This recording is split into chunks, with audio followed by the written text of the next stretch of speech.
Blessed be. Welcome to AstroPsych. Thanks for joining me. Today's July 9th, 2026, and it's approximately 5 p.m. Eastern Daylight Time, hailing out of Lynchburg, Virginia. Going to be talking today about the nodal change coming up for us on July 26th, where we have the node shifting into the Aquarius and Leo axis of the 11th house to the 5th house.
Now, if you don't know much about the lunar nodes, I'm going to go into this a little bit and just explain what they are. They can be confusing.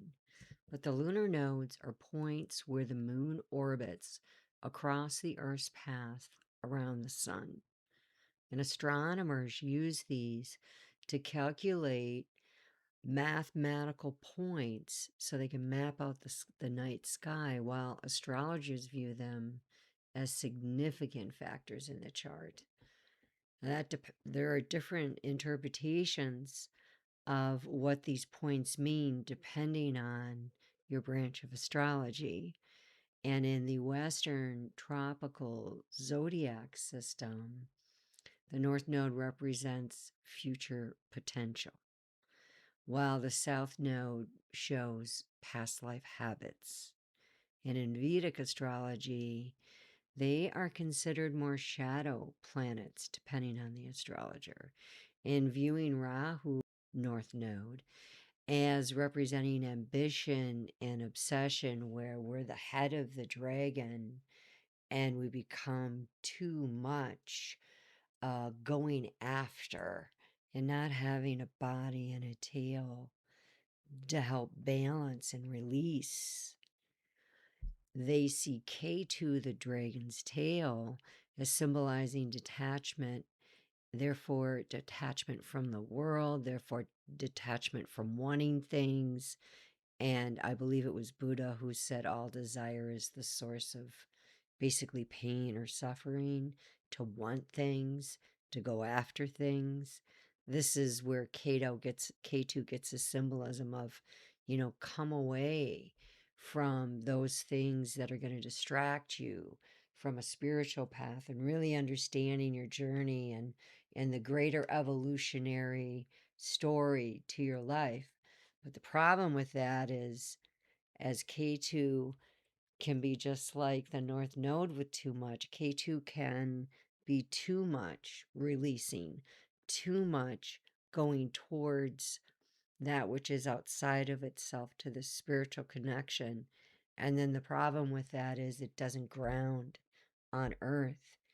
And something that I first came to understand really quickly when I first started studying alchemy and just looking at it and understanding the planet I lived in, and how all this knowledge about just even directions of the four corners and north, south, east, west, and what they represent, and the connection to the energies and the elements, air, fire, earth, water, and the way that they express themselves through what we call modalities. All of that, when I began to learn it, I felt like I had stumbled upon something that I knew, but I had forgotten. And when I began to understand how to, in balance, that's the key word, I think, incorporate alchemy into my life, and that took a while. It took sometimes being afraid to even look at um, these types of teachings and understandings, from maybe going too far in them and going too far out where I wasn't exactly as balanced as I could be. But all of that is really just called calibration, and that is normal, and I think that another side point to that is, we really are redefining now what normal is, and understanding that failure isn't as bad as we once saw it, and that failure can actually be one of the greatest tools to teaching us how to transform and change something in our life so that we no longer do it. And had it not been for that failure, and had it not been for that great challenge or obstacle, pain, right, we wouldn't have changed perhaps something that could have been very detrimental, not only to ourselves, but to the greater collective. So back to the nodes. Vedic astrology also associates Rahu with sometimes just not having any idea of how to do, how to go after, how to act wherever it's sitting. And in the South Node, it's where perhaps we shouldn't let go of so much, as much as we need to find balance and maybe integrate South Node, that which no longer is working, wherever that has been positioned, to where now we're going to look more northward. So I think understanding this is a very brief understanding of the nodes, but I encourage you to go deeper. In a moment here, I'm going to go into a book that I stumbled across in very synchronistic timing to the nodes. And I was shopping in a random store. My husband and I like to go on these little trips and go to bookstores. And I love finding the astrology or the astronomy section or the science section and the psychology section. That's often where you'll find me. And I always find a gem. I always find a jewel. And I'll go into that book in a minute. It was exciting, the synchronicity and the story behind that. But the nodes move in 18.5-year cycles, and they move backwards because the moon's orbit is tilted, causing the intersection points to precess. And I'm going to go in more distinctly about the nodes in a minute and just how we map them and find them. But I just want to get this first initial phase out of the way here. The lunar nodes naturally travel in a retrograde, which is clockwise for them, direction through the zodiac. Because this retrograde motion is the standard natural state for the nodes, they are considered to be moving backwards through the signs. So they enter at its Aquarius 29 degrees. You can see it there in front of you. And they're going to exit at the 0 degrees and ingress into the next sign. So while their motion is generally retrograde, which is forward, it's not strictly continuous, because the nodes can shift between retrograde and direct movement, and they often do that at least once a month. So the frequency of the direct phases, quite frequent once a month, which would be a retrograde, okay? And these direct periods are more likely to occur during eclipse season, the 4 months of the year when eclipses typically take place, or when the transiting sun is square to the sign the nodes are currently in. So the nodes take approximately 18.6 years to complete a full revolution through the entire 12 zodiac signs, and they remain in each pair of zodiac signs for roughly 18 months, 1.5 years, before shifting to the next axis. So over the next 18 months also, Pluto remains in Aquarius because it's going to be there crawling and inching. It's backwards now in retro, but Pluto is going to be crawling its way through until 2044, when finally comes out of post shadow and moves forward. So simultaneously, we're going to see, I'm going to go into this a little later, Pluto in the South Node conjunct. Yes, we are. And that is important to understand when that will happen. So with Mars moving through the various zodiac signs as well, they're forming dynamic aspects to Pluto and the nodes, and they're going to energize specific periods of action, conflict, and passion. I'm going to talk about those dates a little bit. So the North Node enters Aquarius on July 26, 2026, 8:46 and 32 minutes p.m. Eastern Daylight Time, Lynchburg, Virginia, and will remain in Aquarius until March 26th, 2028. So this 18-month karmic cycle will shift collective and personal focus away from the individual spotlight, Leo, South Node in Leo, 5th house, of fixed fires, and toward more community building, humanitarian progress, and collaborative innovations. North Node in Aquarius, 11th house of fixed air. This is a Saturn-led node here, coming away from a Sun South node. We've shifted from these mutable energies, important to see this, to fixed energy, where we had Pisces and Virgo for the last 18 months. We now are moving to fixed. This is important to understand.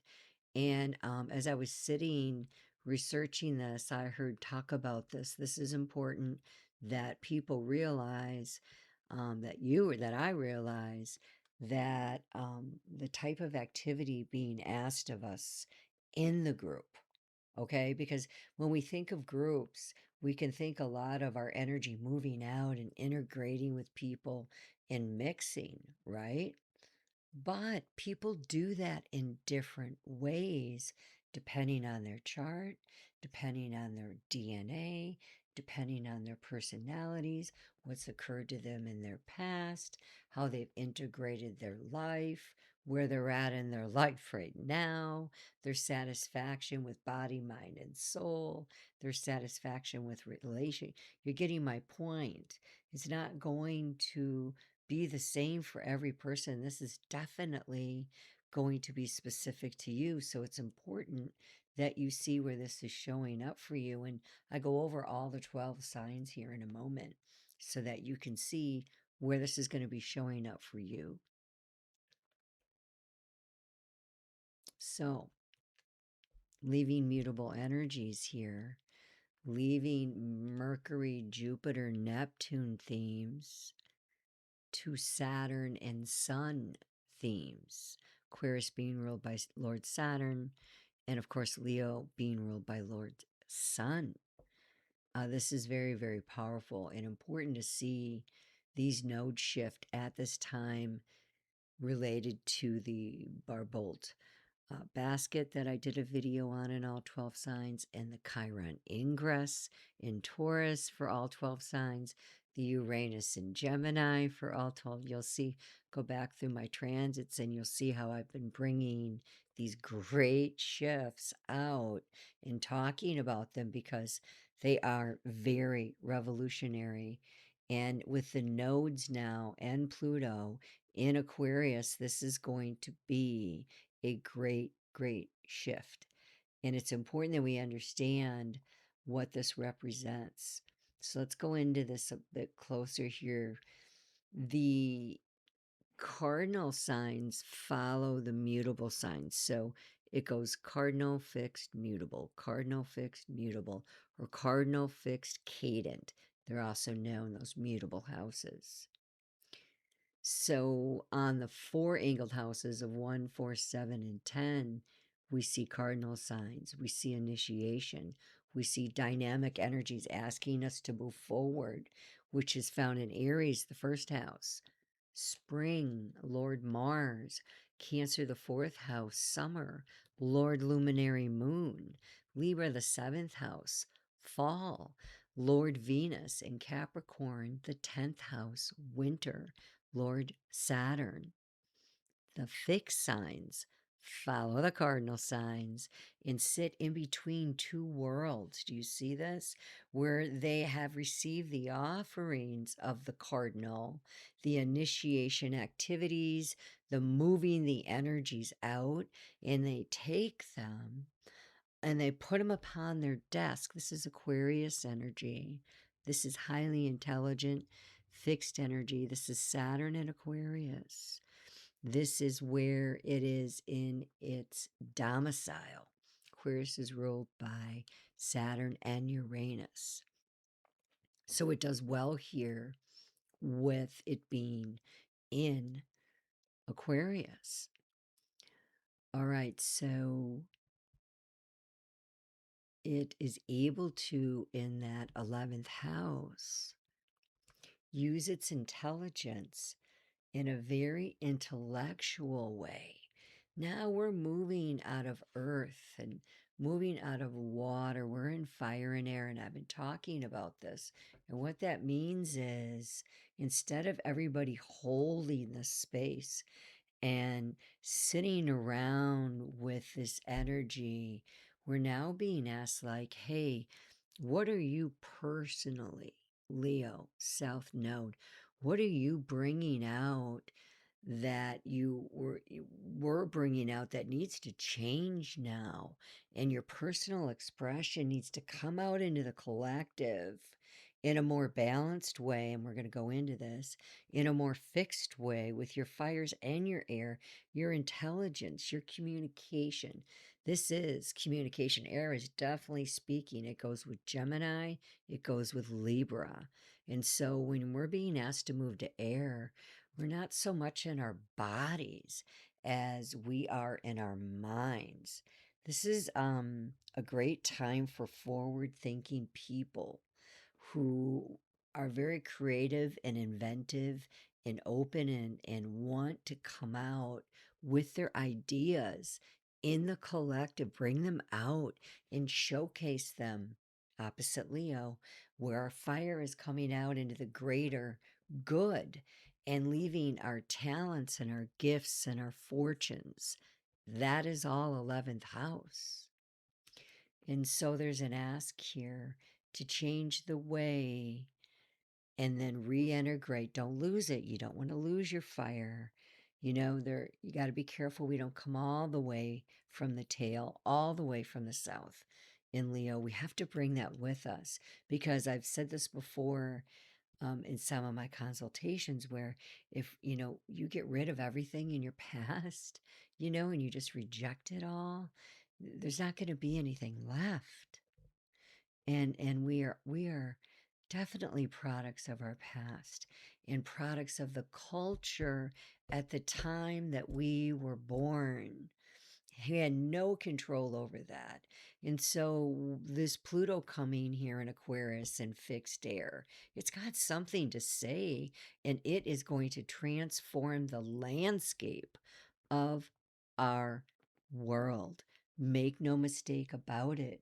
When we add Uranus to the node, and Uranus is in Gemini, we now see it is very, very communicative. It is speaking, it is not quiet, it is bold, and it is courageous. Uranus is very much about the sky god, of course, and the internet. This is AI, this is technology, this is fast, quick, moving, collaborative energies where people have been in their earth and their water, doing all this work, doing all this saturation and understanding who they really were in the yin, right? And now those people who have done this work and have honed their giftings and what they're called, they know their vision and they've honed it. Those people will be spotlighted at this time. The mind over feeling is going to be coming out here. The way that we speak, the way that we interact with each other. We're looking for people who can communicate clearly and then really show us the way. Like, show it to us in a way where we can make it practical. So these are some of the expressions that we're going to see while it's fixed here for the next 18 months. So the fixed signs following the cardinal signs, sitting between two worlds, getting back to this. They've received these offerings and now they're at their desk and they're toying with these ideas and looking them over and turning them over. This is the scientist here. This is the 11th house of the fixed mind. And all Aquarians are going to light up here during this time, no doubt. And look to Saturn, and where Saturn has ingressed into Aries, and it's in a 2.5 transit in Aries, and it's in the middle of it here. Take a look at that storyline because it's tying directly to you, wherever that Saturn and Uranus is.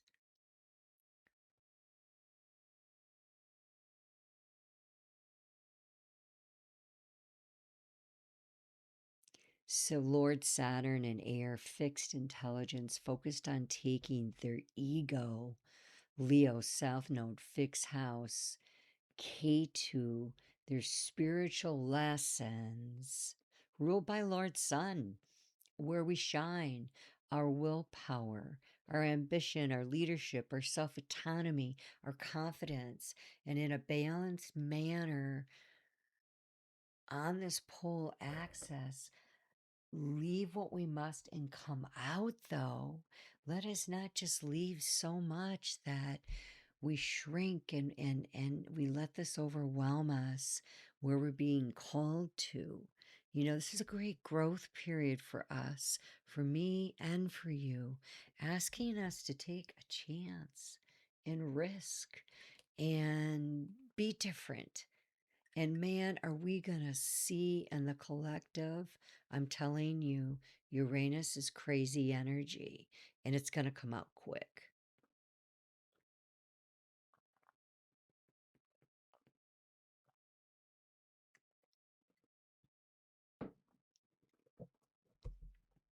So although the South Node Ketu's in Leo, an area we're moving away from and no longer deeply focused on, not about ourselves, we do remember to take care that the lessons of our fixed fire and what they've taught us come forward with us, okay?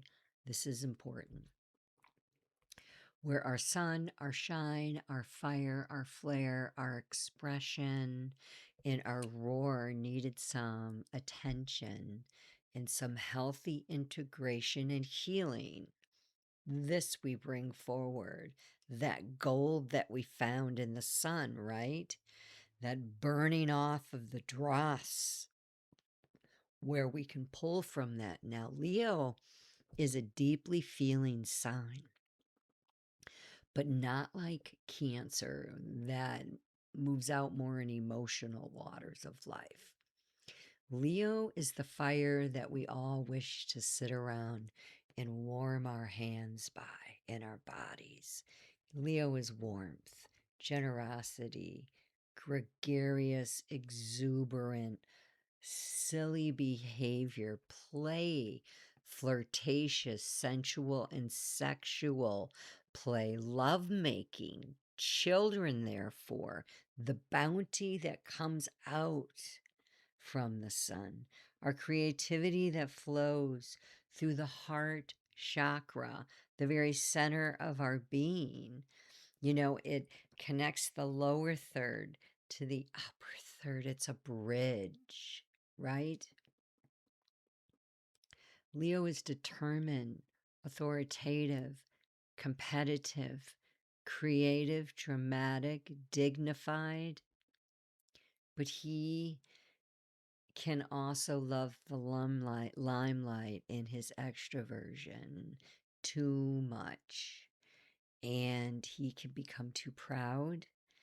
And that loyal and regal posture can become a shadow that shows up as being conceited and cocky and domineering and thinking you know it all and you are excessive and you become the center of attention everywhere you go and you show up everywhere all the time and you're not really in your fixed fire, and it follows the fourth house of home, see?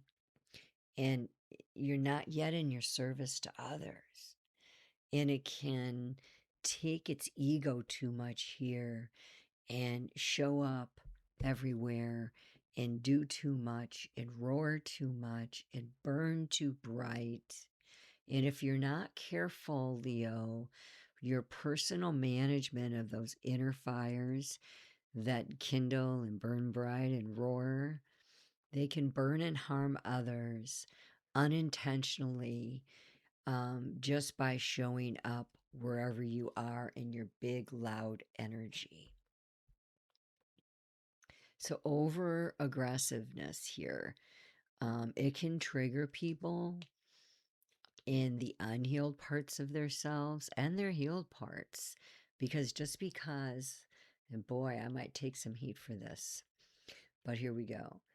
My opinion in the psychology that I have studied for years now is you may integrate and you may have removed the traumatic energetic signatures. You've allowed them to process out and through your body, which I believe water does hold memory.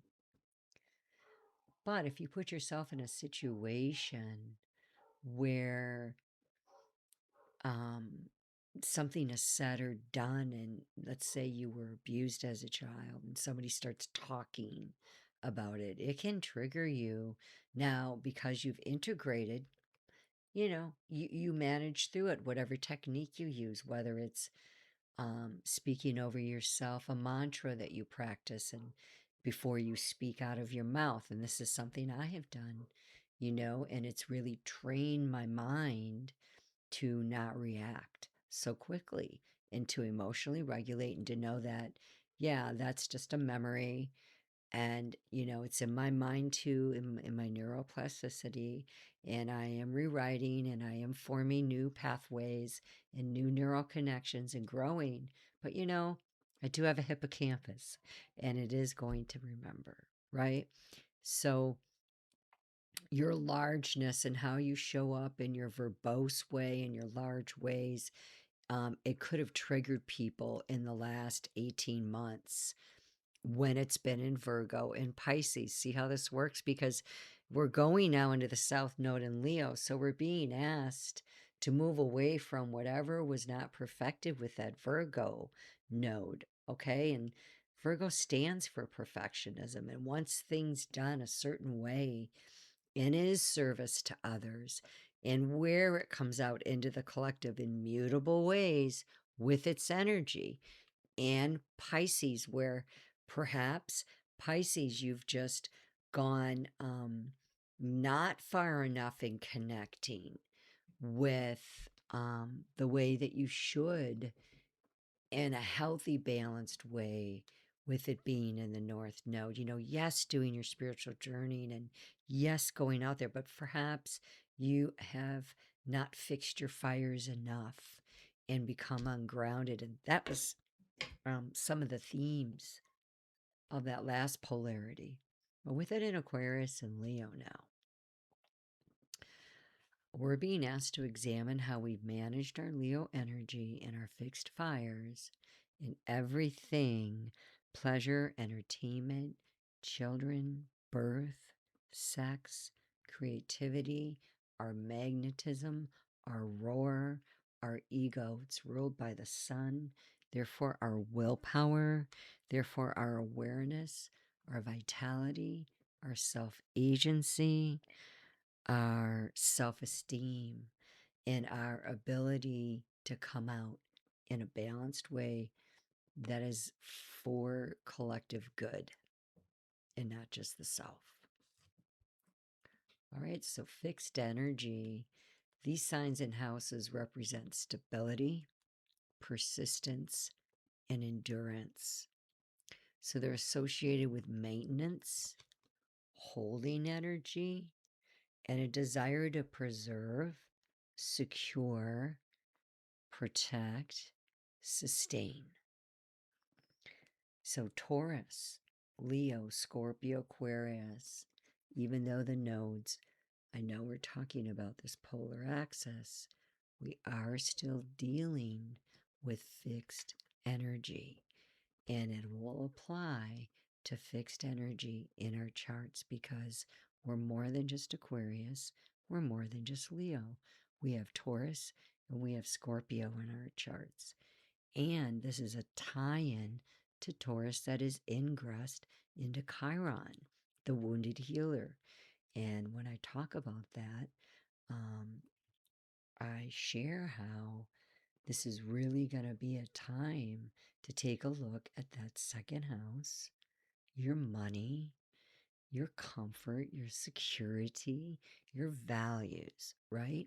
So this is tying in here with this ask of the polarities of the North Node and the South Node. We need to take a look at this. Second, fifth, eighth, and 11th houses highlighted. The core characteristic that we see from the fixed signs, the fixed modality, is the energy is steady and the energy can be stubborn. So focusing on depth and long-term consolidation rather than initiation or change. So timeout. I thought you said Uranus was great revolution and change. And I thought you said that we were in the middle of all this change. And I thought that you said Pluto was transformation. And so now you're telling me to be fixed and not move out? I don't get it. Great question. And these are the questions you have to ask. Otherwise, it doesn't make sense in your brain. And it's important that we understand this information, not just in our spirit and heart, right? Not just inside intuitively, but in a logical frontal cortex way so that we can take it out and make it practical.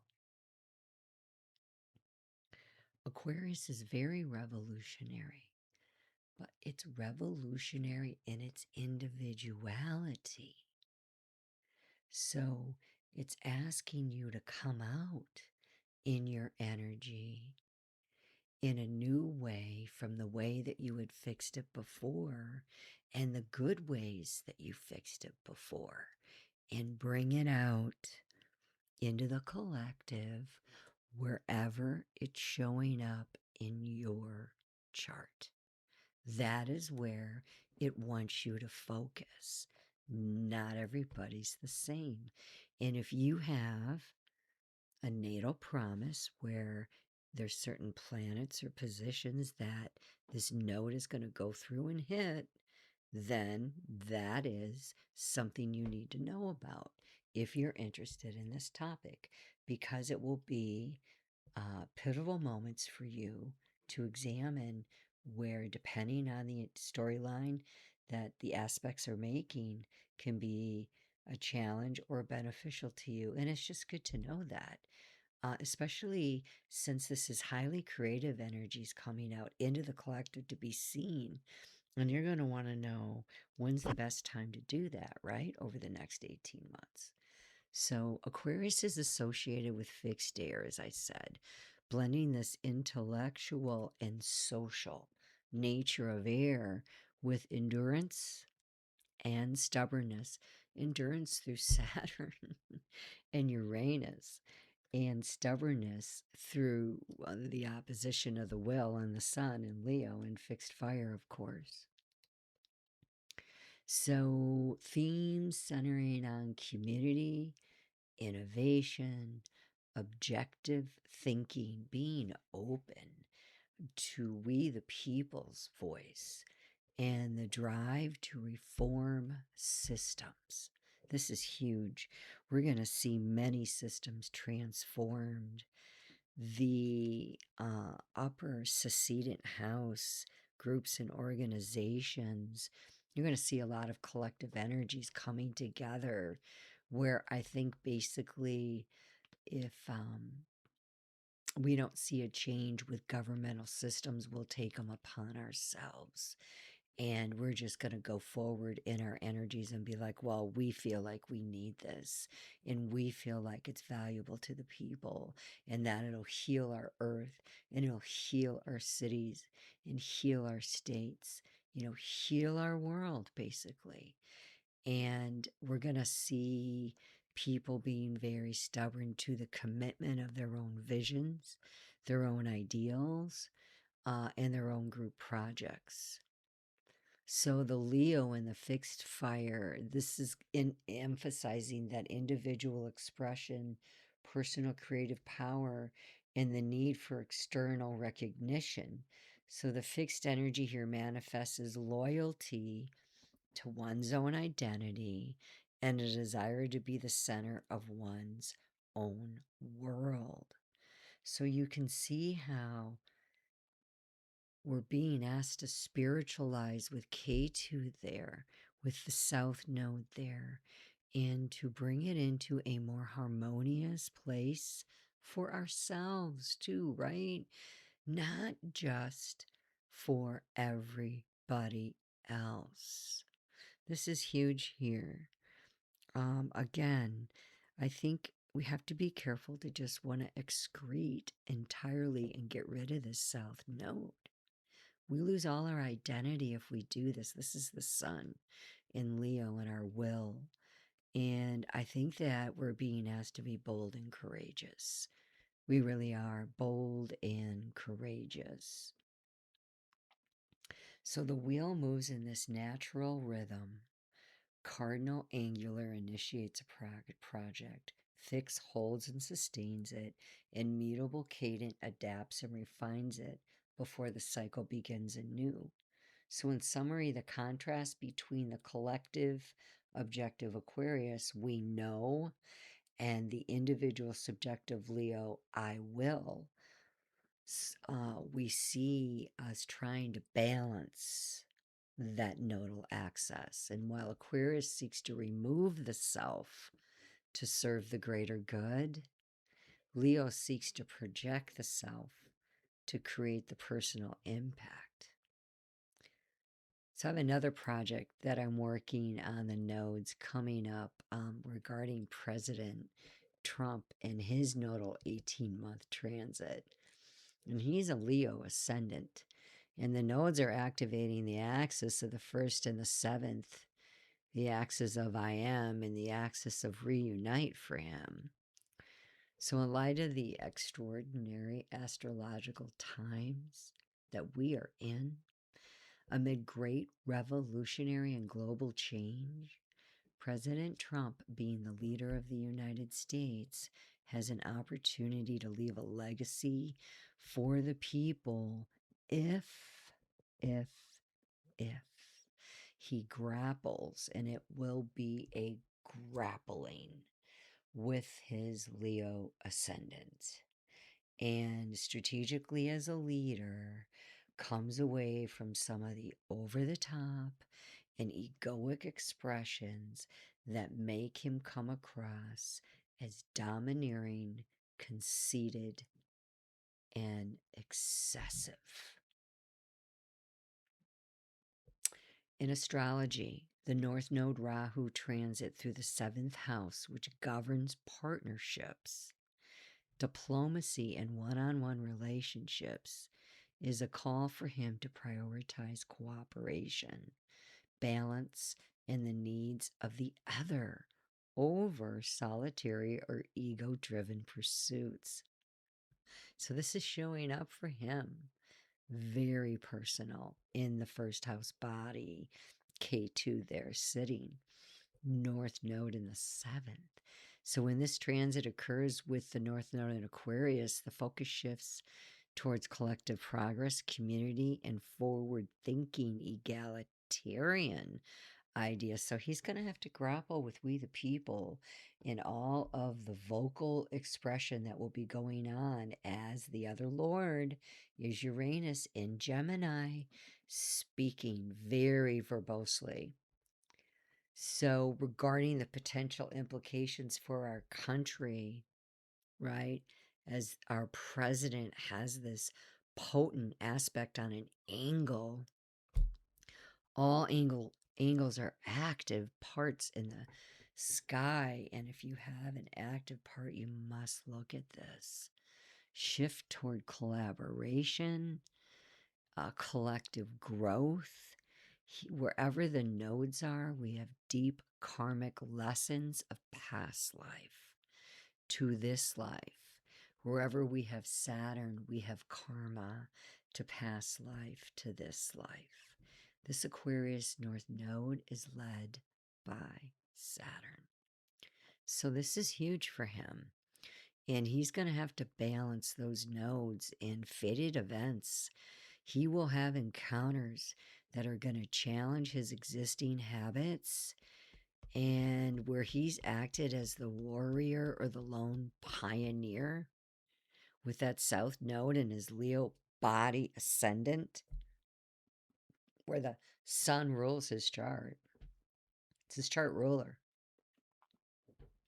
This transit's going to force him into situations that he has to compromise and balance the scale of justice for others. So he is deeply interested in that, and he's going to have to navigate this complexity that's going to show up.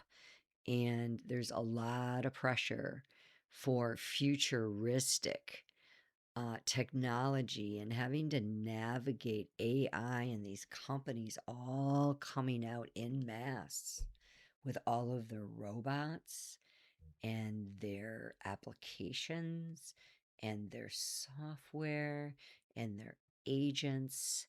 And I don't even know how to tell you how incredibly huge this will be the next 2 years for the United States of America, especially.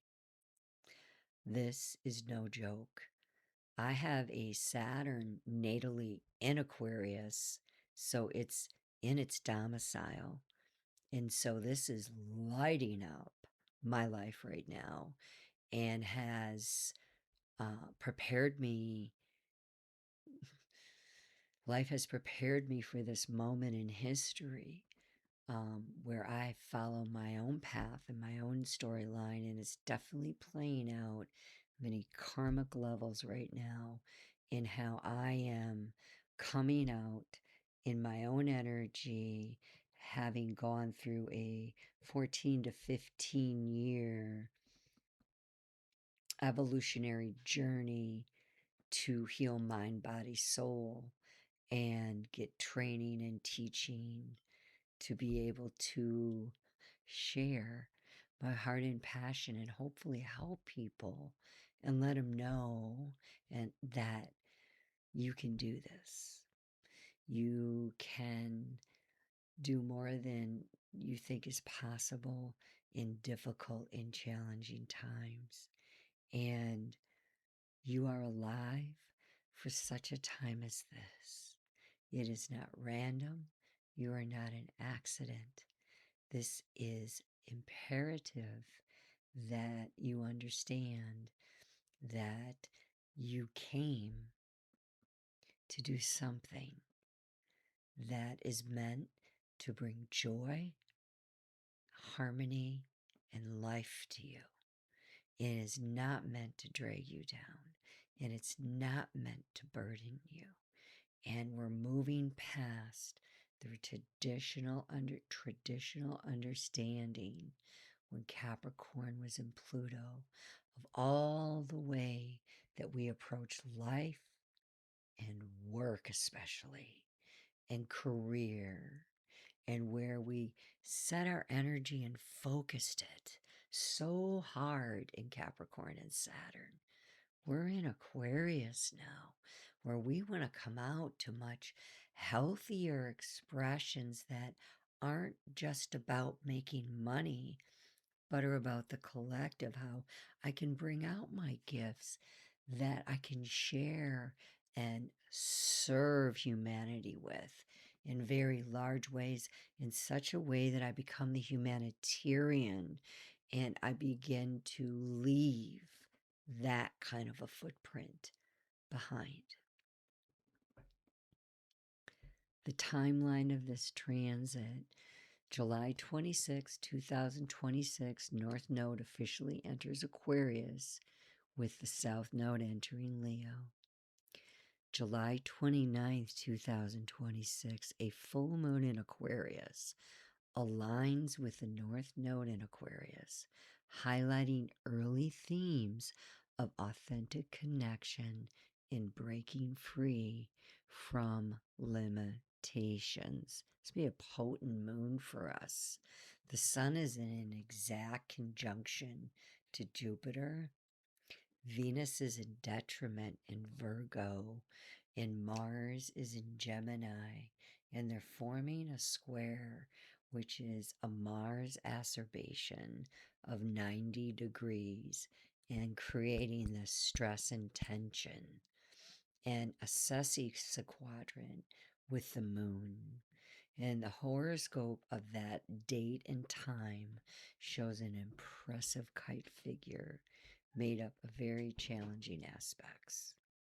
August 2026, lunar eclipse on the Aquarius Leo axis occurs, acting as a major catalyst for your destiny and growth in the collective. March 26, 2028, the North Node leaves and completes its transit through Aquarius and moves into Capricorn.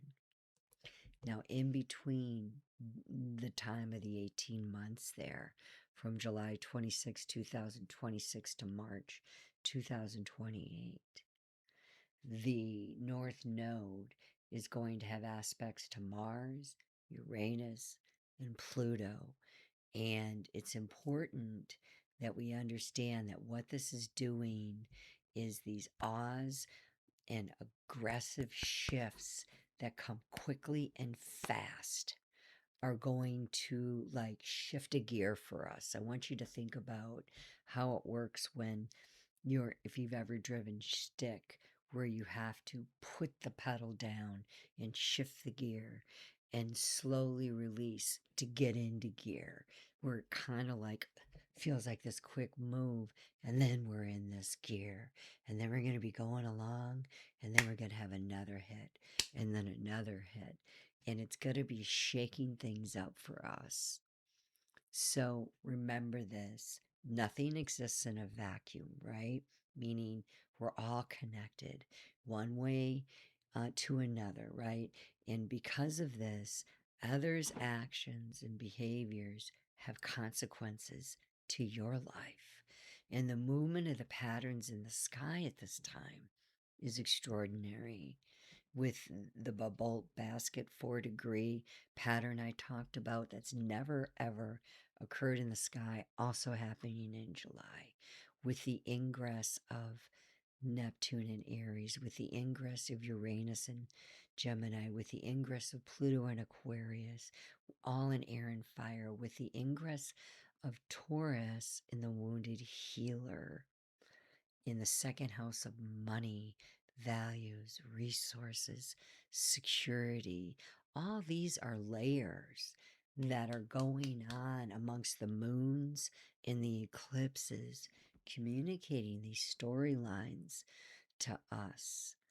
And they're trying to form this harmony between the air and the fire, inspiring us to come on out and be more active and not hold energy anymore, but to move it and to get it going in the ways that we've held it. I hope you can understand this. So I've made separate videos again on all those transits. They can be found in my transit playlist. And you can go, if you haven't seen those, and find out how it's showing up for you. And, write it down and see what's happening. And you're going to see a storyline forming in a certain, quadrant in the chart. And that's going to light up certain houses, which represent certain themes. And it'll become very apparent for you. So with that, let's go ahead and get started and go into each zodiac sign and close up. And I want to open with the Astrologer's Notebook. And this is by Donna Van Toen.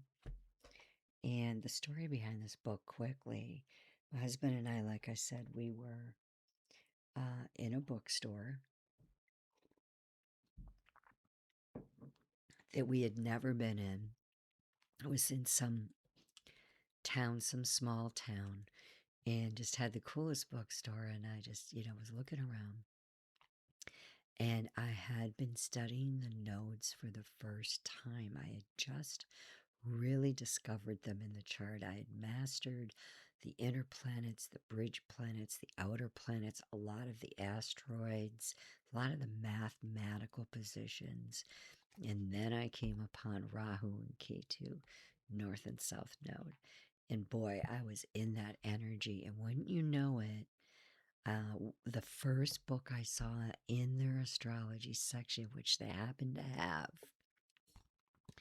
was this one. And it's the Astrologer's Notebook by Donna Van Toen. I do not own this information, but I have to read this because it is such a gem of a book, and I paid $5 for this in the used book section. She opens with this. What are the moon's nodes? The moon's nodes are imaginary points that mark off a sort of celestial equator. They're used by astronomers in the calculation of astronomical distances, eclipses, and other important data. Since the moon's nodes aren't planets, it may seem hard to believe that they have any place in the horoscope, but they have as much place as the part of fortune or the ascendant, neither of which are planets. Like these points, the nodes are measures of the relationship between time and space. In other words, they show where you're at as of your birth time. Although I've read nothing about how the nodes came to be used by astrologers, it seems likely they were used in calculating the timing of eclipses, since the eclipse has traditionally been thought to herald momentous change on both mundane and personal levels. Traditionally, the nodes are referred to as the dragon's head, North Node, and the dragon's tail, South Node, Rahu and Ketu, with the North Node representing nourishment and the South Node representing excrement. And they look like an upside down horseshoe, South Node, and up horseshoe, North Node. The nodes are always in exact opposition. Here we have our first clue to the interpretation of the nodes. The opposition is the proverbial tug of war aspect.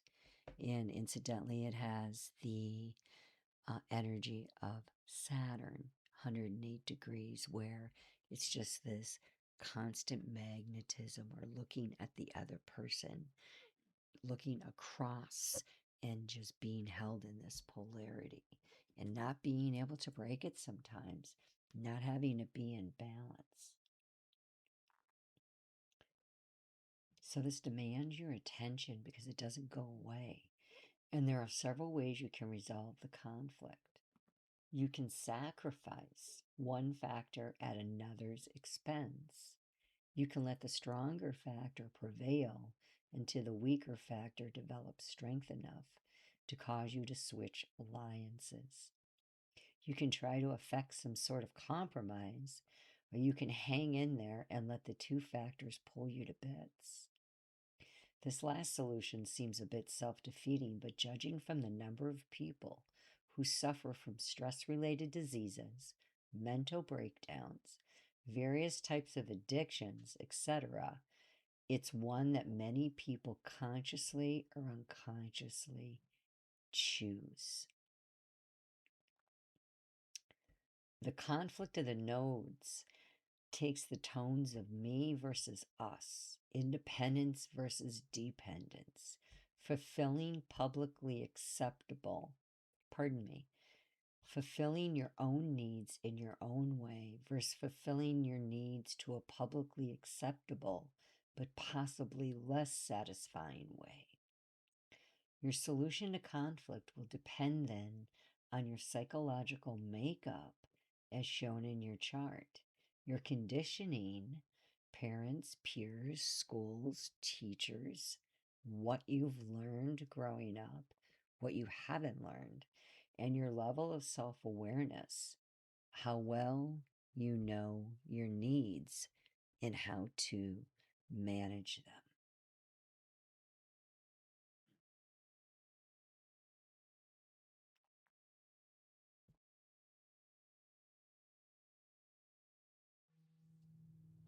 You'll notice that the nodes are moving almost constantly in the retrograde motion. Retrograde implies two things. First of all, it's synonymous with inner or subconscious energies, which means that if you're not in touch with your gut level responses to the things you can have, difficulty understanding the source of your conflict. Let me read that again. Apologize. First of all, it's synonymous with inner or subconscious energies, which means that if you're not in touch with your gut level responses to things, you can have difficulty understanding the source of your conflict. Secondly, retrogrades frequently symbolize events that occur before you have the maturity to understand them. Childhood traumas of various types are good examples. These needn't be major traumas like being abused. In fact, just as often, they involve rather trivial but still threatening experiences having to do with not having what everybody else has. For example, even if that particular thing happens to be useless or downright harmful. So quite often, badly placed nodes give a feeling that something's wrong or lacking or just a little weird, but you can't quite put your finger on it and why it is a problem. So the North Node's like propelling and pushing you to look at, hey, maybe consider this energy, go this way. Look at how you can integrate this energy and shift and change. It's often what you go to if you're not awakened or understand or evolved, meaning working on self-development and personal growth and like trying to better yourself. You will default to your South Node because it's what you know, it's what you understand, it's what makes sense to you. And by the age of 40, it matures and it has an understanding of, okay, I definitely am going towards the North Node, where it's in the North Node and it knows it should be going that way, and it comes to a full maturity is what I'm saying. But that doesn't happen until 40 years. So it's important to note you have your first Saturn return at 29 and a half, and Saturn is ruling this North Node. So this could be a flashback, back to your first Saturn return and looking at where your Aquarius energy was at, right? And just taking a peek of that for sure. So she goes through here. I want to add this as well. In her book on page 32, she talks about the Aquarius North Node.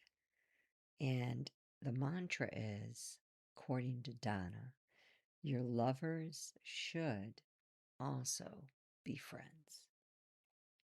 The Leo South Node is, yeah, but that's not romantic. The problem is the lack of detachment. Possible reasons: an excessive craving for warmth, a tendency to close your eyes to unpleasant truths, misuse of power potential, a tendency to attach strings to any help you give. Self-concern blinds you to other people's needs. Or maybe you use romantic courtship rituals as a means of postponing having to display the real you. Possible solutions: give of yourself without demanding anything in return. Channel your imagination into beneficial group activities, reform work, etc. Display the courage of your convictions. Worry excessively about the impression you make. These are some of the themes that can come out. Leo South Node craves involvement in fun, in creative projects, in making love, having sex, connecting with another, whatever. But without developing the Aquarius North Node's potential for detachment, the end result is quantity without quality. And getting back to what I was saying before when I opened, this is like looking at where you've shown up everywhere and involvement in everything, and where your grandizement has wanted you to have your face on everything, where you've had a lot of quantity. But at the end of the day, do you have quality? Who's checking you is my question. Who's checking your ego is my question. Who, with the sun in ego, very isolated energy, how you doing at home with your marriage and your partnerships, in your relationships, with your family? How's that going as you are spending so much quantity of your sun out there everywhere that perhaps you have done it for more of a egoic reason that needs to be checked at this time? And how that shows up in your chart, and the lessons of the barbell basket, of all the ingresses into fire and air, of Chiron, that's all telling a story for you. Leo South Node finds it virtually impossible to come into contact with another person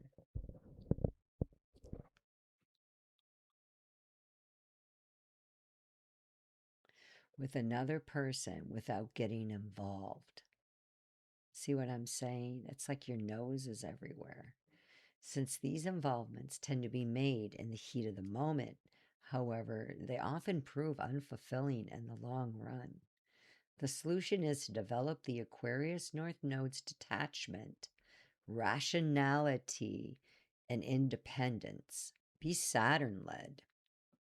Use your air intelligence.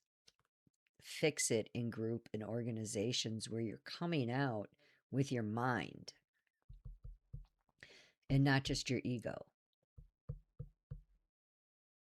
Like, have something to say of value, where when you show up in the group, your talents are there, and it's not all about your Leo expression and wanting to be seen, to be validated.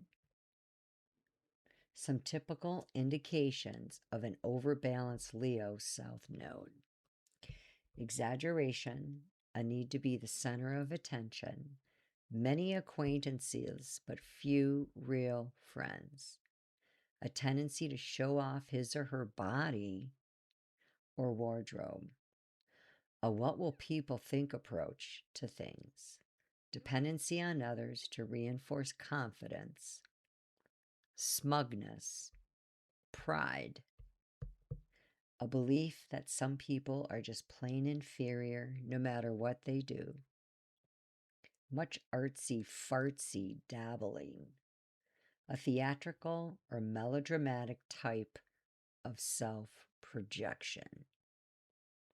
So putting yourself out there extensively in spaces and not allowing other expressions perhaps that need to come forward to balance you.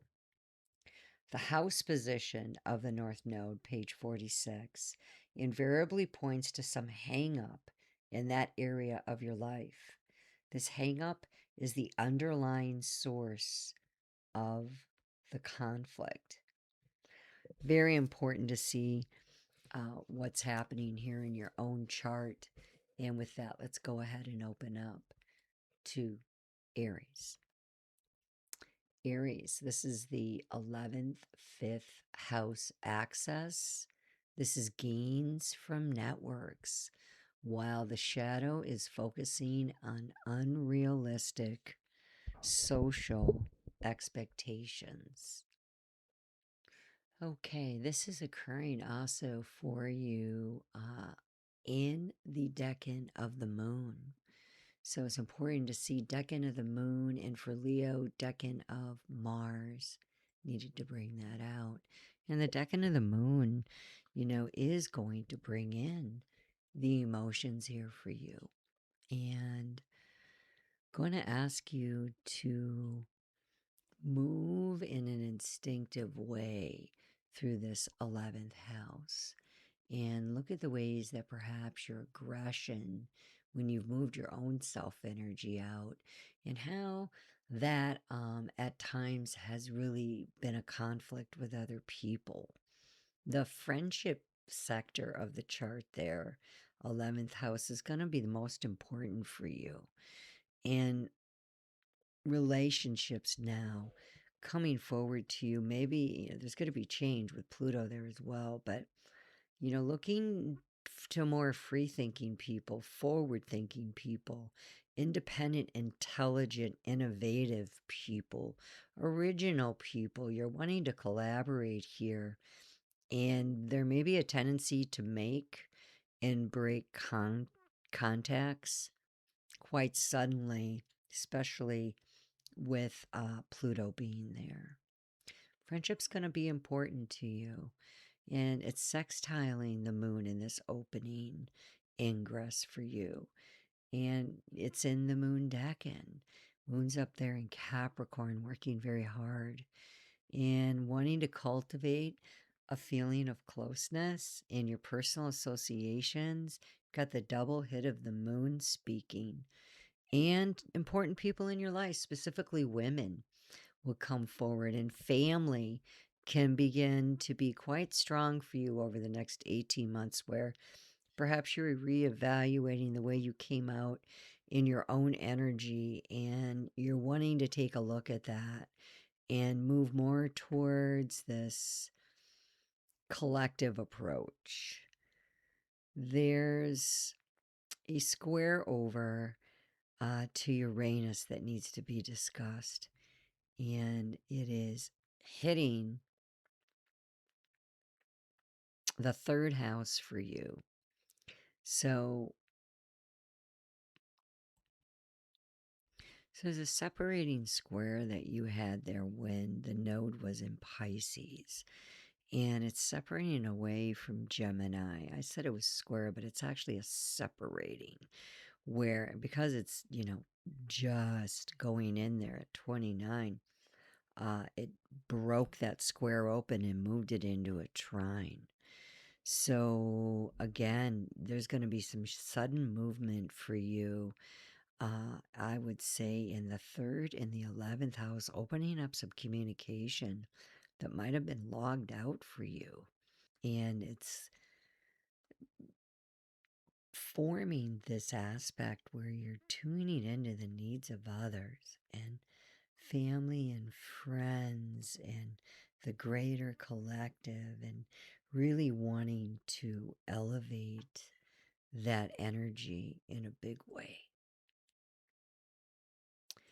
The moon is in conjunct on this opening ingress of Uranus up there to the moon. So be careful with that. That's a challenging aspect of 150 degrees.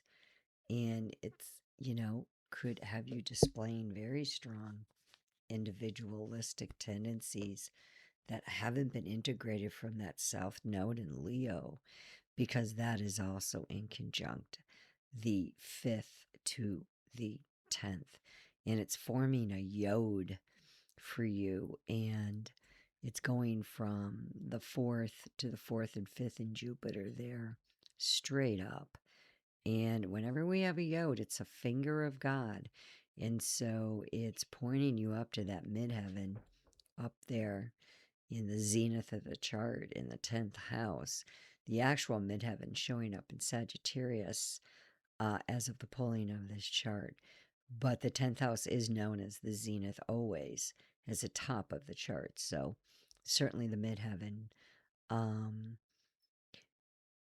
later, as the main midheaven is the ninth house at 13 degrees Sag. So you're coming out from that, as you can see, coming out from that ninth house with this moon.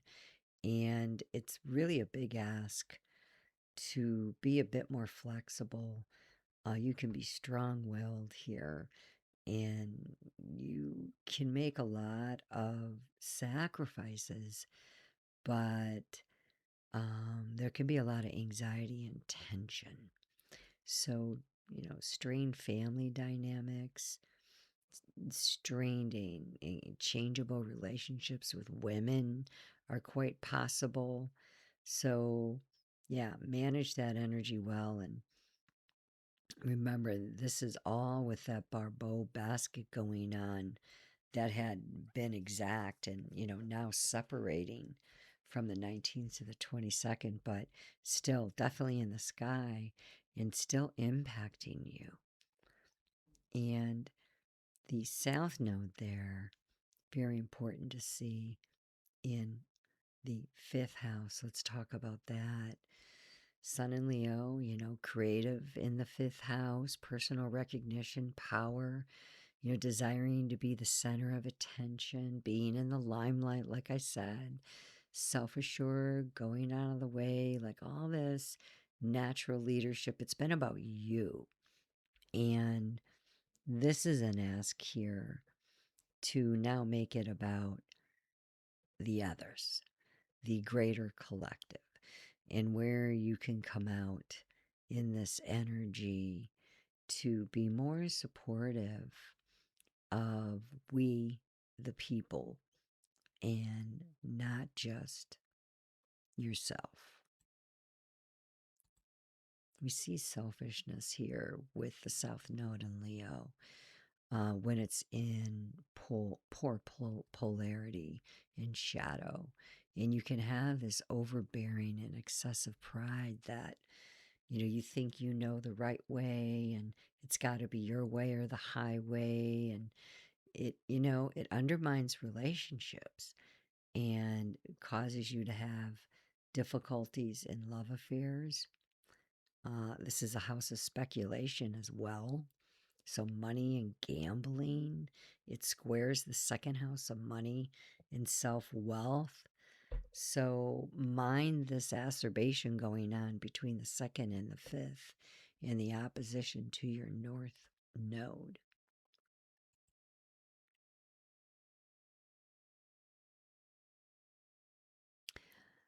Aries, you're going to want to be checking Mars and Mars's transit as it moves through, out of Gemini and makes its way, of course, into its next transit.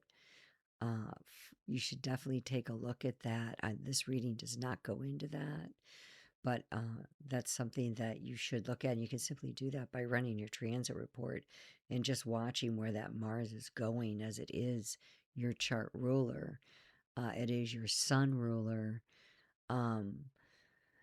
When your Aries is ascendant, it's your chart ruler, I should say, excuse me. But as an Aries sun, it's your solar ruler. Okay, so wherever Mars is, that's going to be extremely important for you to understand. And what Mars is doing and speaking at the opening in Ingress is the most powerful for you.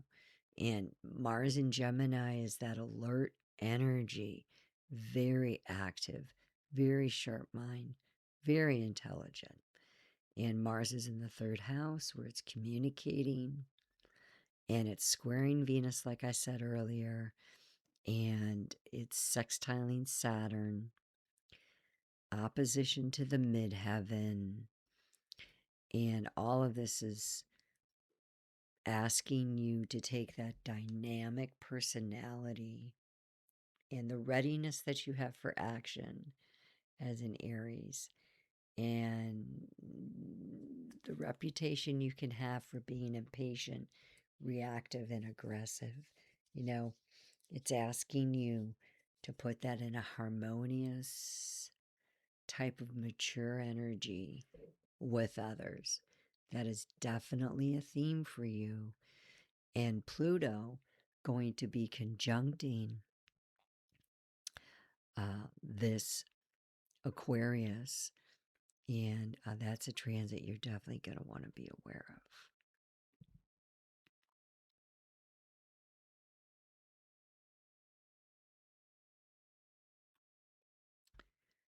All right, Taurus, we're going to move into you.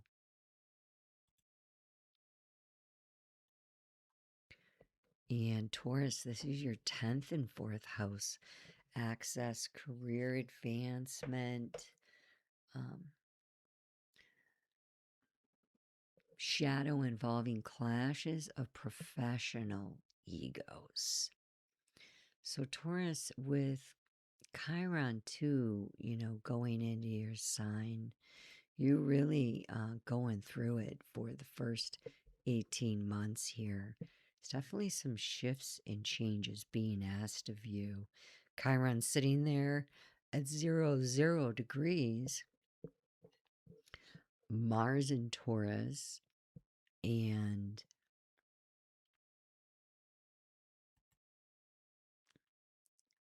Taurus sitting there at 0 degrees in the first house. And the node showing up for you in the 10th, that is a square. So that's an ouch. And maybe, making some shifts at this time to the way your body is showing up, to the way your personal environment and your family circle is trying to be tuned into the needs of others. And friendly and adaptable attitude here is going to win friends and keep you in the social circles. You have a potential here at this time to form many connections through the course of your life that will be very imperative at this time to initiate.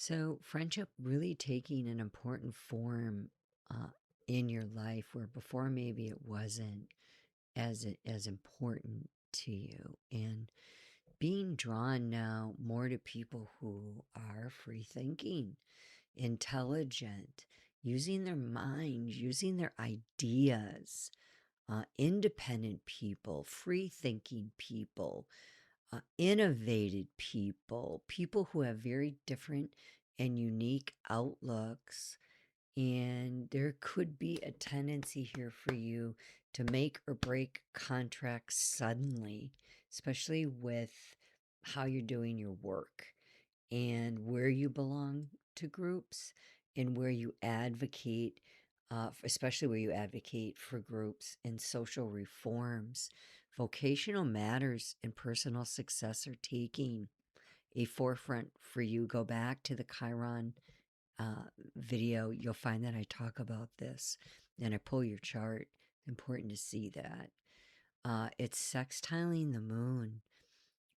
Crucial to see for you because you're going to be able to use this opening ingress with that moon to cultivate feelings of closeness in your personal associations. There's going to be a warmth there and accommodating and supportive, specifically with women, devoted to certain women, women who become important to your life at this time, women who you're going to make strong contacts with, women you already have made some contacts with could be more strengthened at this time. But yeah, intellectual and mentally stimulating connections coming to the forefront for you. In the semi-square to Saturn, you could make arrangements with people older than you, wide gap in age range with you. But older people play an important role and they're going to be stepping forward to you and helping you develop more of a sense of responsibility and showing you where other people perhaps have inhibited you, restricted you, frustrated you, and there could be some separations here and losses where you're just like, okay, this doesn't fit into where I'm going and I'm done. And I have to just come away from people with that expression, doing my work, doing my body, being around this collective energy that I've been in. So the South Node squaring Uranus. So preferring company, innovative people, unconventional people that kind of spark you and create some type of, it can even be a conflict that becomes a good thing, right? Like change, variety. You could make or break contacts very suddenly or unexpectedly with that square and associate with people who could expose you to unsettling and very disruptive experiences. Shared stress, anxiety, and tension can flare up in relationships. Be careful with that. Your ruler is Venus, Taurus, and Venus, as of the opening of this chart, is going to be in detriment in your 5th house in Virgo. So you're entering relationships here cautiously as you're going towards your North Node and taking these risks. But once you're committed, you're going to be dedicated. So some shifts in your Venetian expression, your money, your creativity, Venus, your love, harmony, romantic sexuality, idealism, your prosperity, your partnerships could suffer a little bit as well because Virgo is in detriment in Venus and overly critical. You know, you could take the moral high ground and, just keep that not in detriment in Virgo and handle it in the best way and not be too finicky and fussy and hold on to things in a way that you shouldn't, but flow and be mutable like Virgo is supposed to be. But a very practical approach to love with systems and lists and getting things in order and organizing one another and organizing the relationship maybe, which is fine. But remember, when you take things too far with this, perfectionism in relationships, this is why it's detriment. It weakens spontaneity. And we need to have spontaneity. Virgo, Mercury rules Virgo, and that is a fast, quick planet that moves, right? And as of this, Mercury has moved out of retrograde now in Cancer and is moving forward. So, with Venus in the fifth, you've got a strong romantic nature in experiencing many affairs of the heart, like creative projects and things you want to do and things you want to produce and the way you want to put your energy out there. And there's a lot of fun when Venus is in the fifth house. But again, you can be too pandemic with it in Venus, because it does struggle inside of Virgo. But Venus is sextiling Virgo's Lord. Easy conversations can flow here. Social activity can flow. Good company can flow. So all of this is speaking in your chart of, how am I going to show up with this Venus in the collective? So your south node being down there in the fourth, opposite the 10th, this is the house of home, of course, the house of family, land, ancestry, roots, heritage, upbringing. This is our emotional regulation and how we were taught to regulate our emotions, and where, with the South Node in Leo, in shadowy aspect, if not balanced, you can experience difficulties in domestic affairs, domestic life, on a daily basis, in family relationships. Something shifting and being asked for you to change in the way that you've done your energy there in the fourth house. And you have Jupiter, of course, and Leo conjunct there on the other side of the fourth house. And you have the node in retrograde. So it's moving forward, which would be backward because the nodes move opposite, which means they're going to come together, and those are going to hit for you. And that's really going to be just an aha moment. You see the sun and Jupiter in the decan of Saturn there. So it's holding that large energy in a way, opposite Pluto, that needs to be seen. And Pluto's in the Venus decan in retrograde. And how have you been putting your energy, resources, money out into the 10th house careers? There's an ask here and a transformation going on for you. Gemini, this is the 9th and 3rd house axis.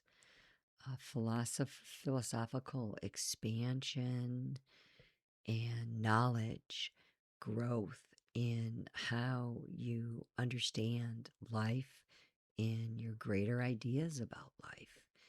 And the shadow there centers on dogmatic beliefs and things that you've held on to or thought were right.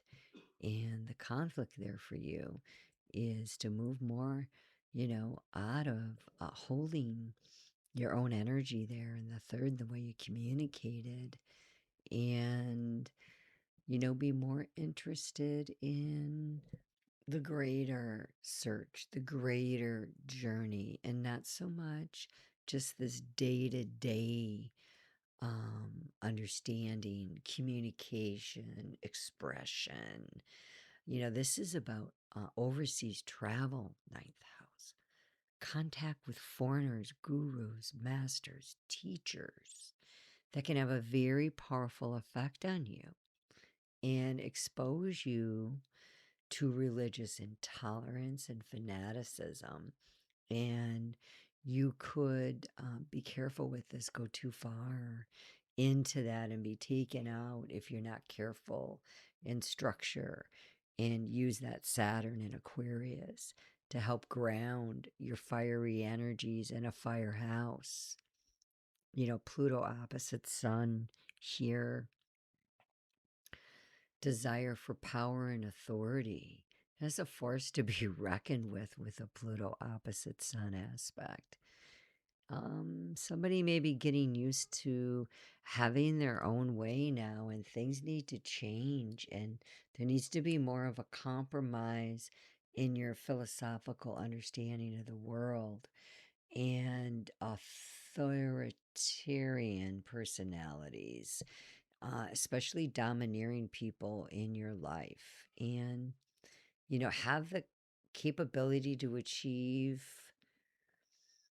anything you set your sights on. Great determination here, Pluto opposite Sun, great intense focus. However, you can have these extremes and obsessions in your approach to life, approach to things, and go through this process here of inner transformation and regeneration that is taking on a new identity because the old one has served its purpose. So, yeah, Pluto opposite Jupiter, strong sense of a large energy of wanting to make your mark on this world, accomplish something great. And your ambition and motivation, self-motivation is very strong. You're going to pursue your goals with passion and intensity, but be careful. If other factors around you aren't supporting this ability to go out in your large energy, it can cause conflict there in that third house, in organizing your local area and taking charge in your local area, and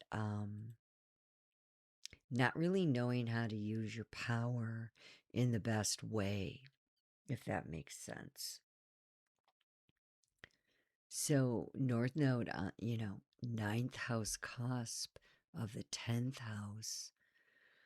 This is travel and foreign contacts. You quite easily could be moving to another country here, or wanting to, or looking towards it, or dreaming of it, wanting to experience more of a collective energy and cultivate a feeling of closeness in your personal associations. Yeah, women coming into play here with the moon sextiling the North Node. So could be changing this up for you in your life, where you've been a little stuck and a little fixed, and being asked to go out now and to move. Quite honestly, to move.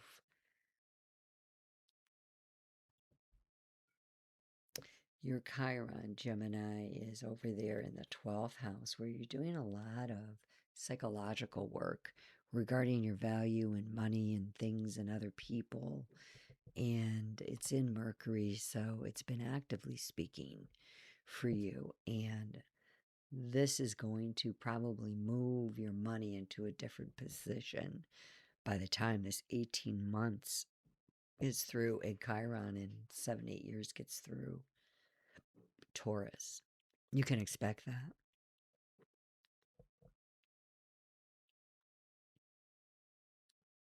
Gemini, you also have Mars there in that first house. Anything that's in the first house is always considered conjunct, and Mars in the first, that's going to keep you very active in your speech. You could be combative, be careful. You may act first and think later. This is impetuous energy.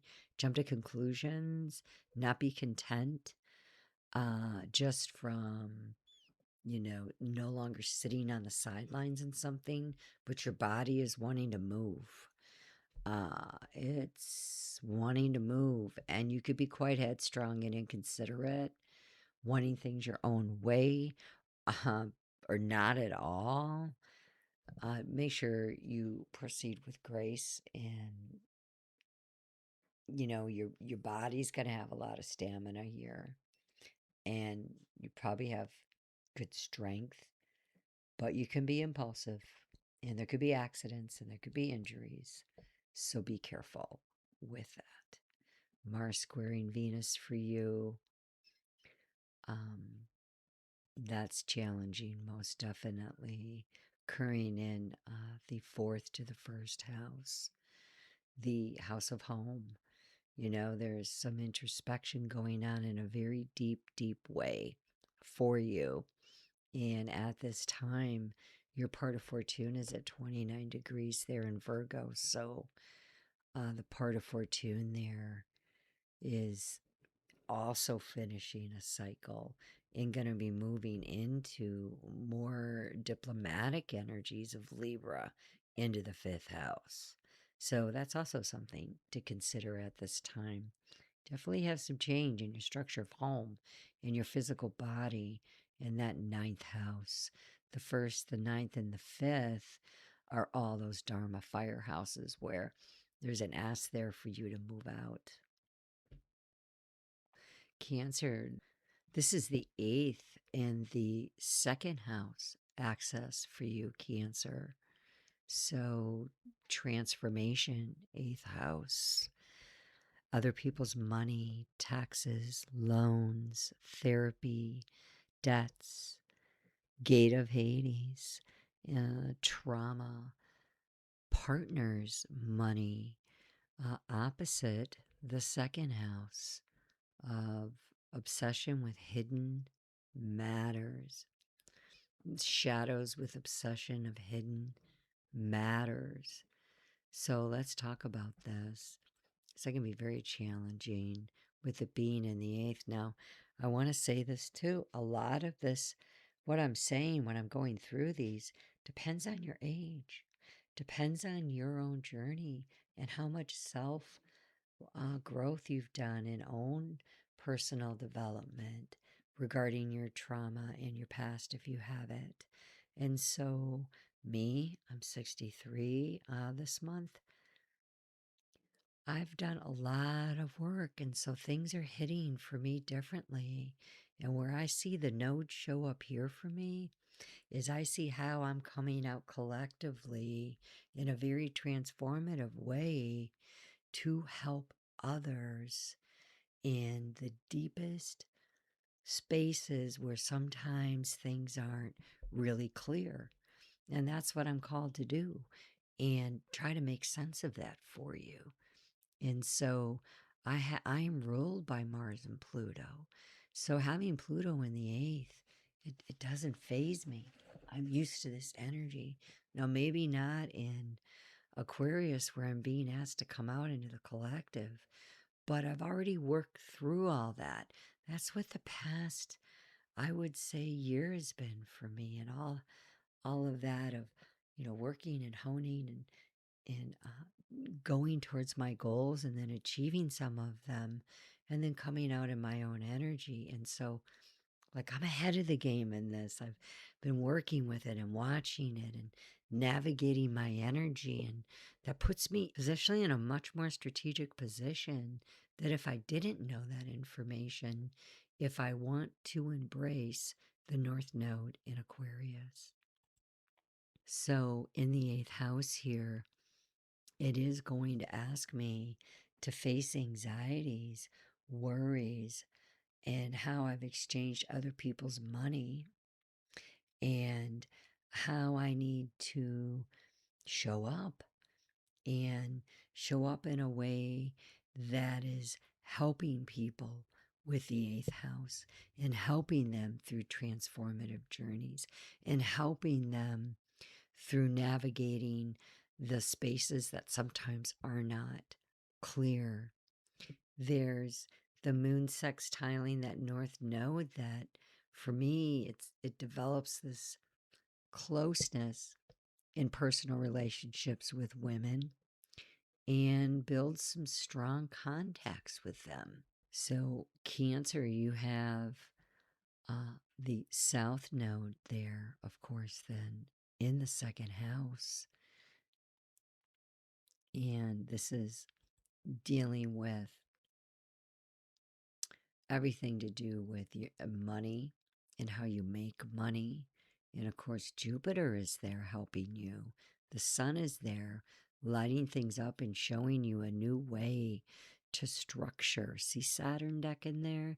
To structure the way that you do your ego and your willpower and your money in a way that can be beneficial, fixed, rooted, grounded. And you're changing the way that you're doing that. And you're being asked to revisit your themes of the second house of security and how your money and your self-worth have been under this great change for you, and how now with it in the eighth, you can do your deepest dive with yourself and with others.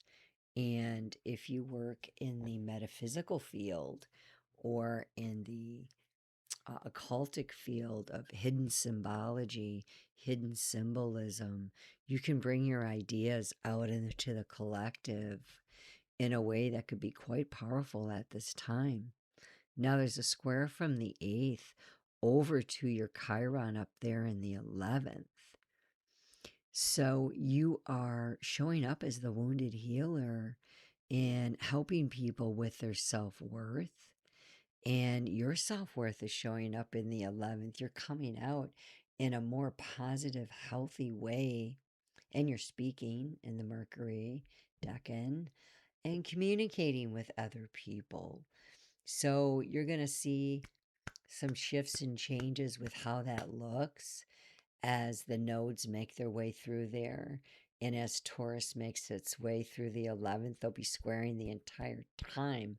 So it's really an ask of you in your deepest, deepest, deepest parts of you to really take a look at where you're supposed to show up, where you're supposed to bring value, where you could make money, where you can fix your creative earth out in the public. Definitely, you've got Saturn and Neptune up in the midheaven doing a great work for you in your imaginative powers, your creative powers, bringing structure, showing it out to others. And it's a powerful time as it's involved with that barbell basket. See all those 4 degrees showing up, and they are connecting. All the 10th, 11th, 12th, 1st, 2nd house. And then, of course, the moon is at 5 degrees, Pluto at 4 degrees. So definitely that upper part of the chart and coming down, switch and change for you. So hopefully that has helped you, Cancer. Let's move on. We're going to go to Leo. Leo, this is the 7th house to the 1st, fostering this relationship growth. While the shadow could be risk, power struggles, and codependency. So these are themes that you're being asked to deal with here, Leo. As the North Node sits there in the 7th house, it will be traveling all through that 7th house where now maybe friendships are coming to the forefront for you. And you're like, wow, I need to make some time for this in my life. This is important. And you're going to be drawn to free thinking people like everyone else, independent, innovative people, original outlooks, and partnerships, people you actually want to connect to on a deeper way. The 11th house is the greater friendships, but the 7th house is partnerships that you actually yoke with. So you're looking for innovative people and original outlooks to connect to.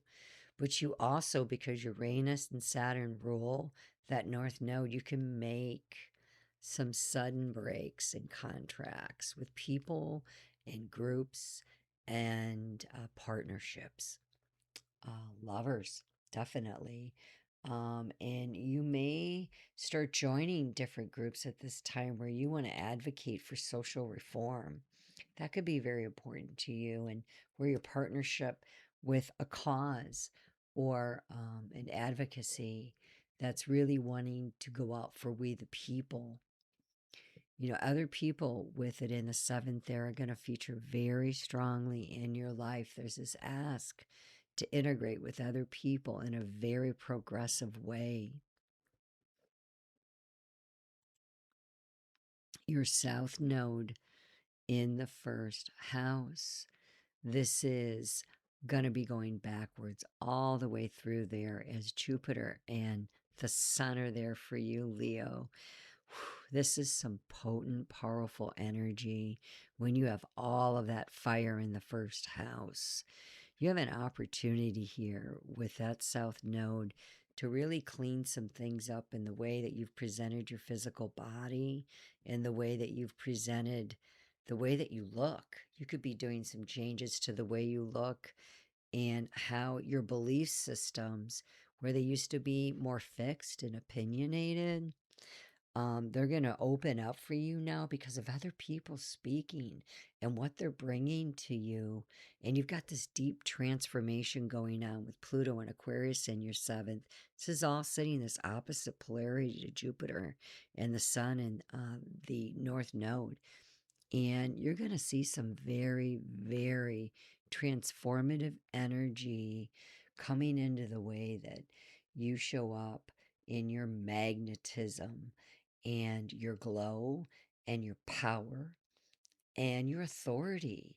You could take on management positions, leadership positions, and have some challenges there with maybe the way that things are really progressive with where you work. The seventh squares the 10th, and you see your Chiron is right up there on the 10th house cusp going through your work. So there could be some acerbation there and adjustments 1, 7, 10. This is definitely coming up for you.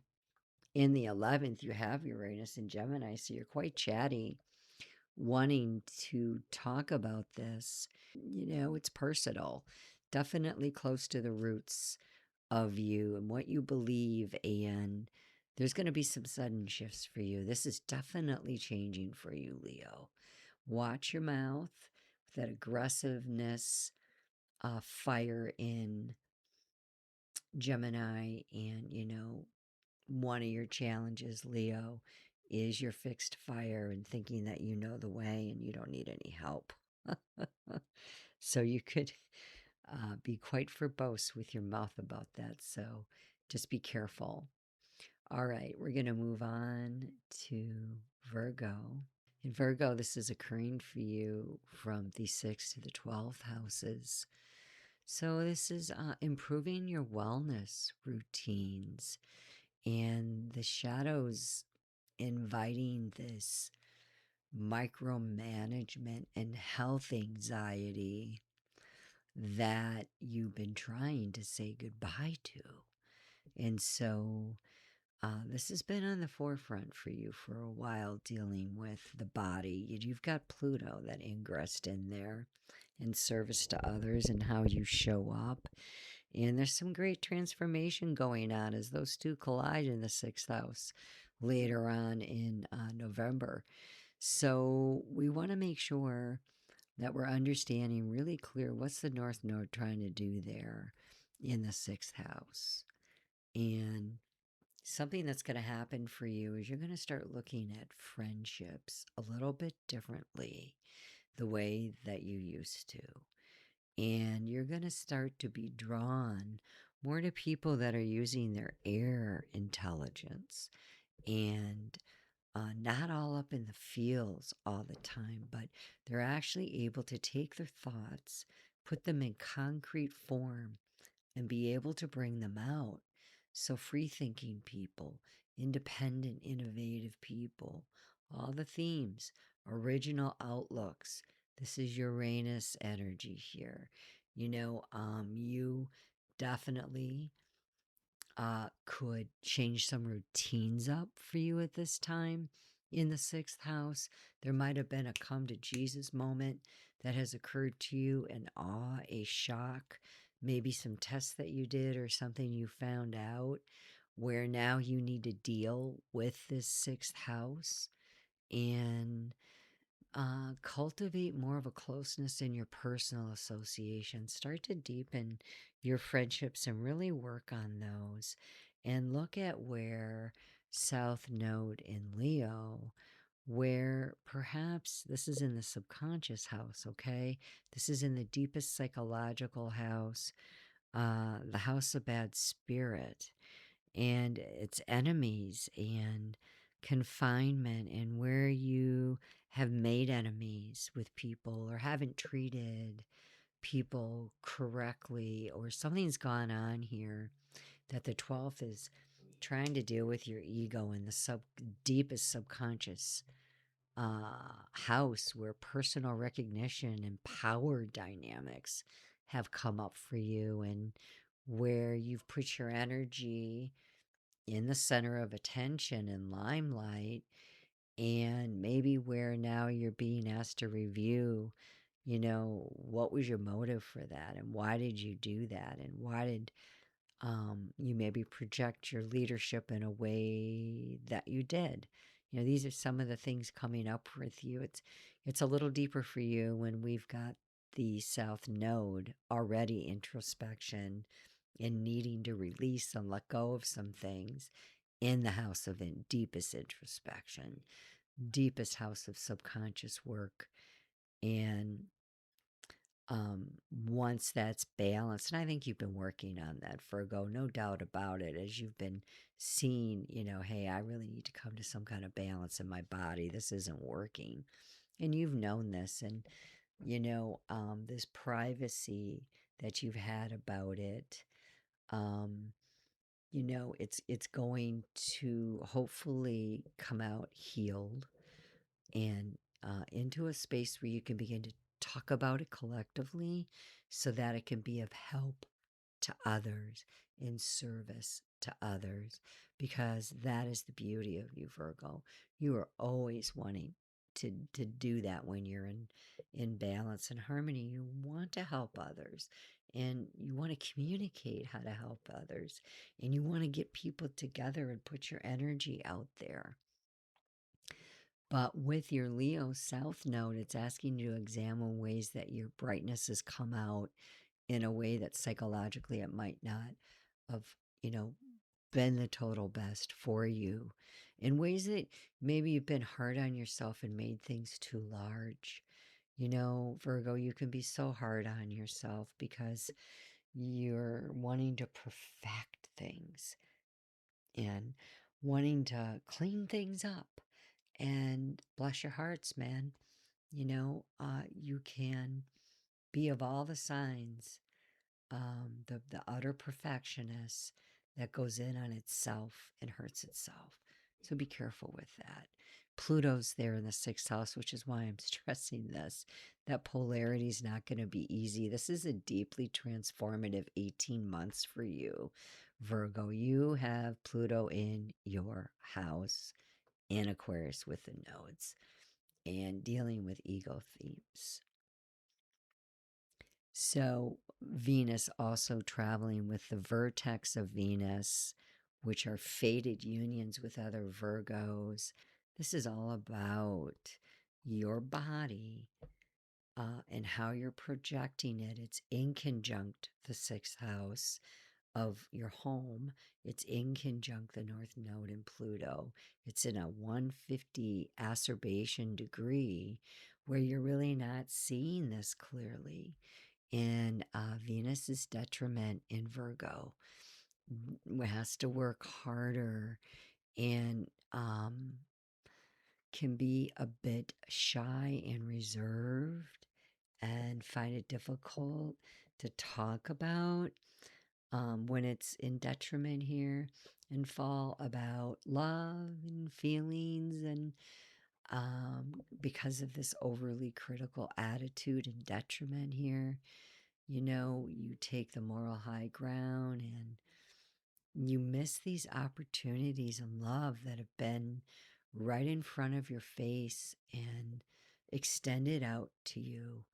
And somehow, with that South Node, you need to come away from where you might have squandered that. Venus in the 1st is going to bring benevolency. Even though it's in detriment, she's magnetic. And she's going to bring some beauty and refinement to you, to bring some favor to you, to bring out your body and work on making it more attractive and showing up and creating beautiful things with everyone else and bringing that beauty out into the collective in balanced and harmonious ways. Venus is sextiling Mercury, but Venus is also squaring Mars. And for you, that square is not easy up there in the 10th to the 1st. This is the body to the public image. So it's where your body has shown up and there's some communication coming for you. Maybe this is the communication. Maybe this is what you needed to hear about how, look at your 29-degree part of fortune in Virgo as well. Your favor in looking at how you can take the qualities of Virgo in your body. This is the first house where you are seen, how people see you, where you present yourself in a large way. And look, it's at 29 degrees. You're ending this. 29 exact in conjunct to the North Node. This is a huge shift and change, and it's going to trine once it hits 29 degrees, right? Not for a long time. And they're never going to hit exact because that 29 is going backwards. But there'll be a moment and a meeting of the minds when your part of fortune hits in a perfect trine over to your 29-degree North Node. And there's going to be some beautiful expressions for you at that time where you're going to be able to see a lot of these messages make sense for you over the next 18 months. So your Chiron, keep in mind that journey for you, Virgo, up there in your beliefs, philosophical beliefs, and coming into maybe some new structures of information and knowledge and being open to it so that it can heal your money, heal your values, heal your second house of self-worth where your Libra is, where Venus rules, where we deal with partnerships and other people. All right, Virgo, I'm going to move on here and we're going to go to Libra. Libra, this is ingressing for you from the 5th to the 11th houses. So highlighting an enhancement in your creativity. Children, you could be giving birth at this time. I have a daughter who is a Libra who is due any moment as I speak. She has a due date on the 14th, so she could come at any time. A new moon in Cancer, so crazy. This is a literal manifestation for my daughter, where the focus will be for her in expanding that 5th house. So the shadow here is leaning toward drama and excess with that opposition. So let's take a look here. The North Node for Libra occurring in your 5th house, opposite the 11th. So wow, you have a flip-flop of where these energies naturally rule.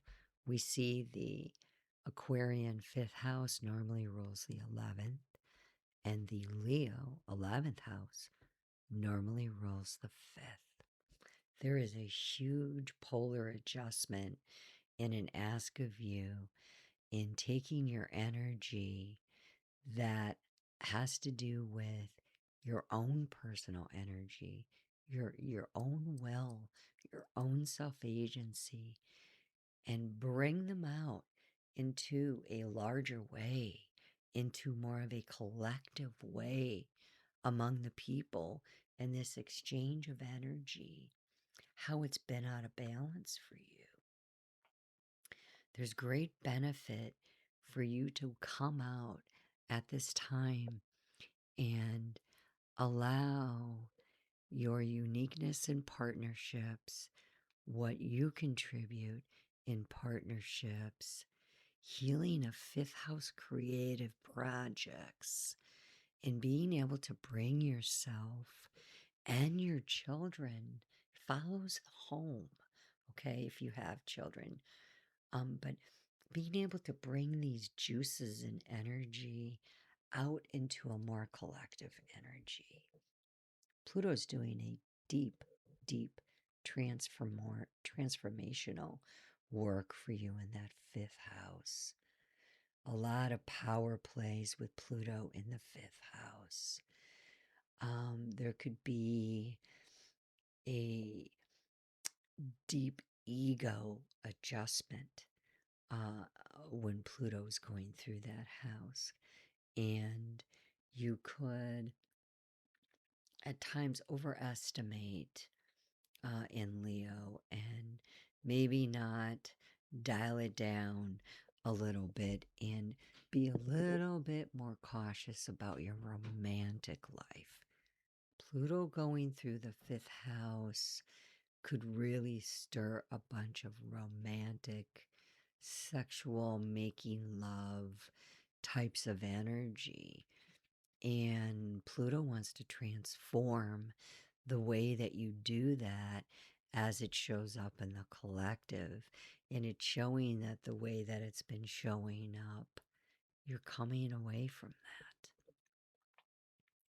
that. And you're being asked to transform and have more personal belief in your own personal power to be able to work with others collectively and not so much doing everything yourself, everything all on you, and bringing out more of social expression to your life.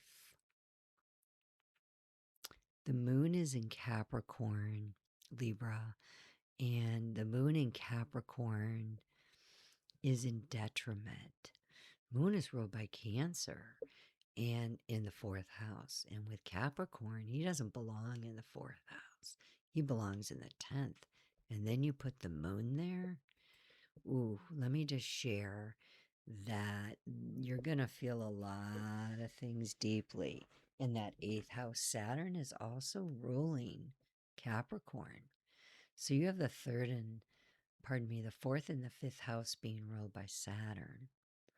And Saturn's going to make sure your emotional well-being is safe and secure. This is going to be very important to you. And you will want to spend time at home with the moon there. Saturn's holding the moon there, but Saturn is in Aries, and so is Neptune. And that whole theme is asking you to, look at the delusions and the fog that you might have had about your collective energies and your family history, and being able to move away from that and potentially moving away from your family, and you having to do this overly protective role in your domestic environments. This is really coming out for inspection for you, and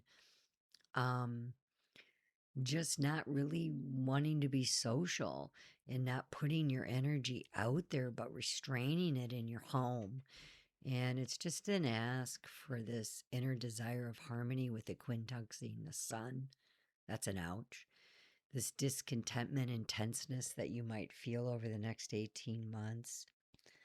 It's asking you to emotionally regulate that and to take it in a Saturnian way with Capricorn, but to understand that Saturn's in Aries and it's cardinal, and it's asking you to move out in your fires You see? So you're moving out in your fires in that 11th house. It's changing in the way that you used to do it.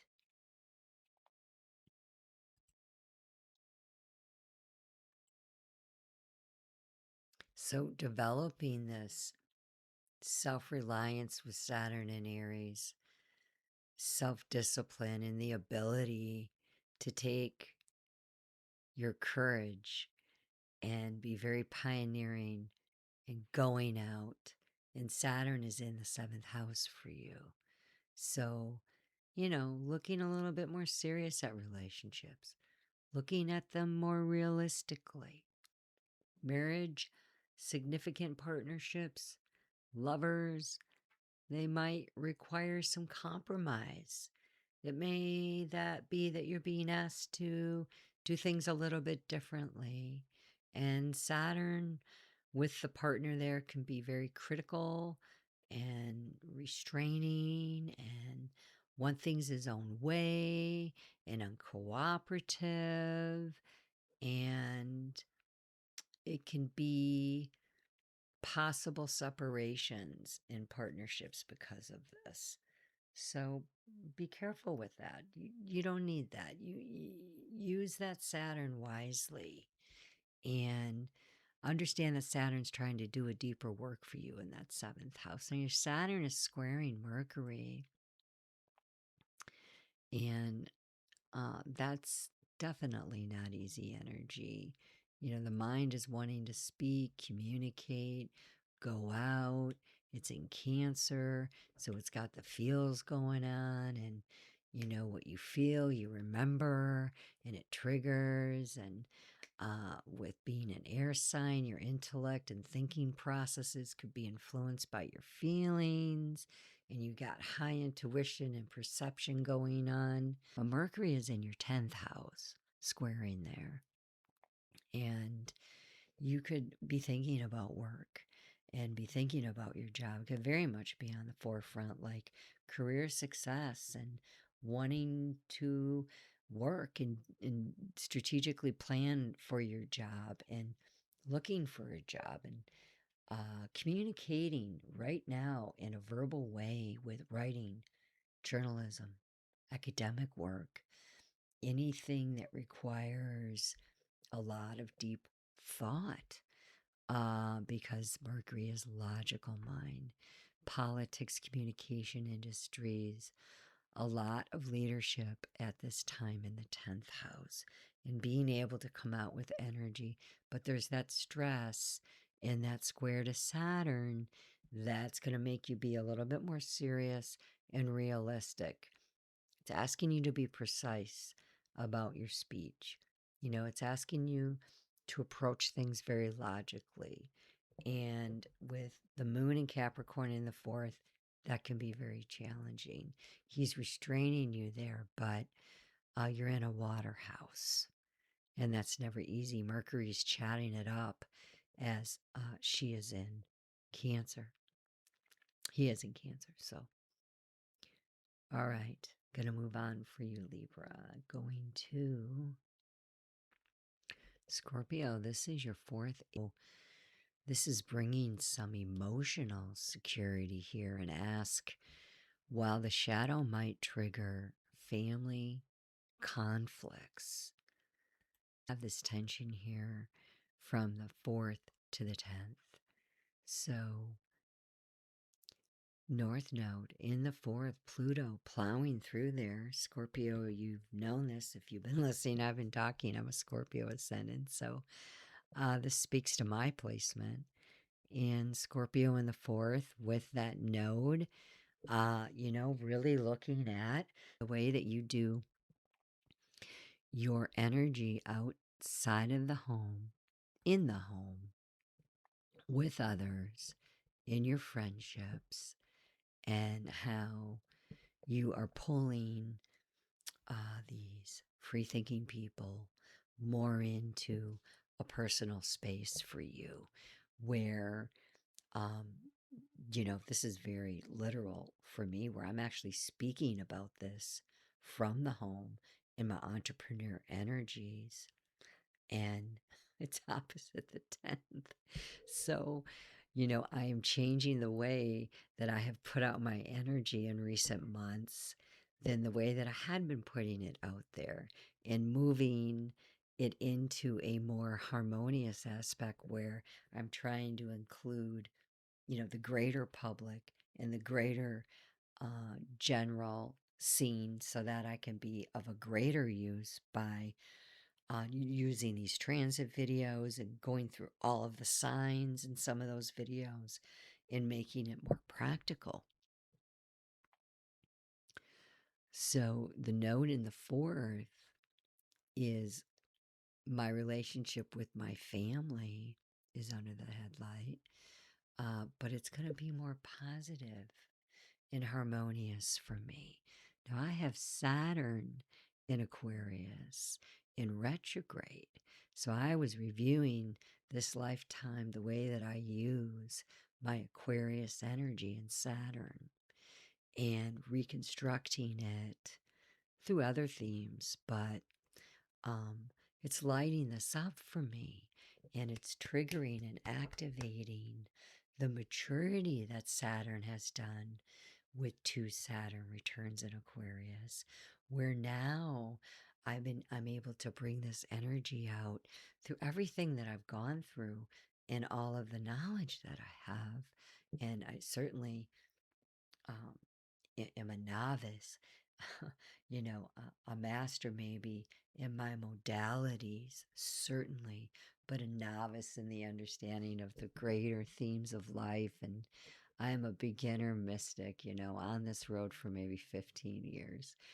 I had an awakening where I came out of a world completely foreign to this world, where it was a world of money and finances and management and leading and being a financial advisor, to this world of now really wanting to help people on a psychological level of personal development, body, mind, and soul, so you can show up at such a time as this of great collective change. And I'm just saying this is literally showing up in my life this way as it's coming out in the chart. And so if you've been doing your work, right, the self-development and growth, self-actualization and healing, integrating your trauma and releasing it out somatically out of your body, out of your waters, then a lot of these lessons you're going to be like, wow, yeah, I've really worked on that. And you're prime and you're ripe for such a time as this, because Aquarius is the collective house. Pluto in Aquarius is collective revolutionary energies. We have to understand this is huge. We are seeing a rebirthing of our country. And the moon for you in Capricorn, of course, showing up in the 3rd house. So your communication is opening up for you in your mental and emotional stimulation within your environment. Your day-to-day environment and your day-to-day travel communication is going to shift back and forth for you. And these experiences and mobility in your day-to-day, like where you're going, that could also very much be under change for you. Now, the moon is quincunxing that sun, so this could be challenging at first, and there could be some discontentment and certainly tense energies up there in your careers. You're adjusting and you're shifting and you're moving and changing the way that you've been doing that 10th house. This is huge for you.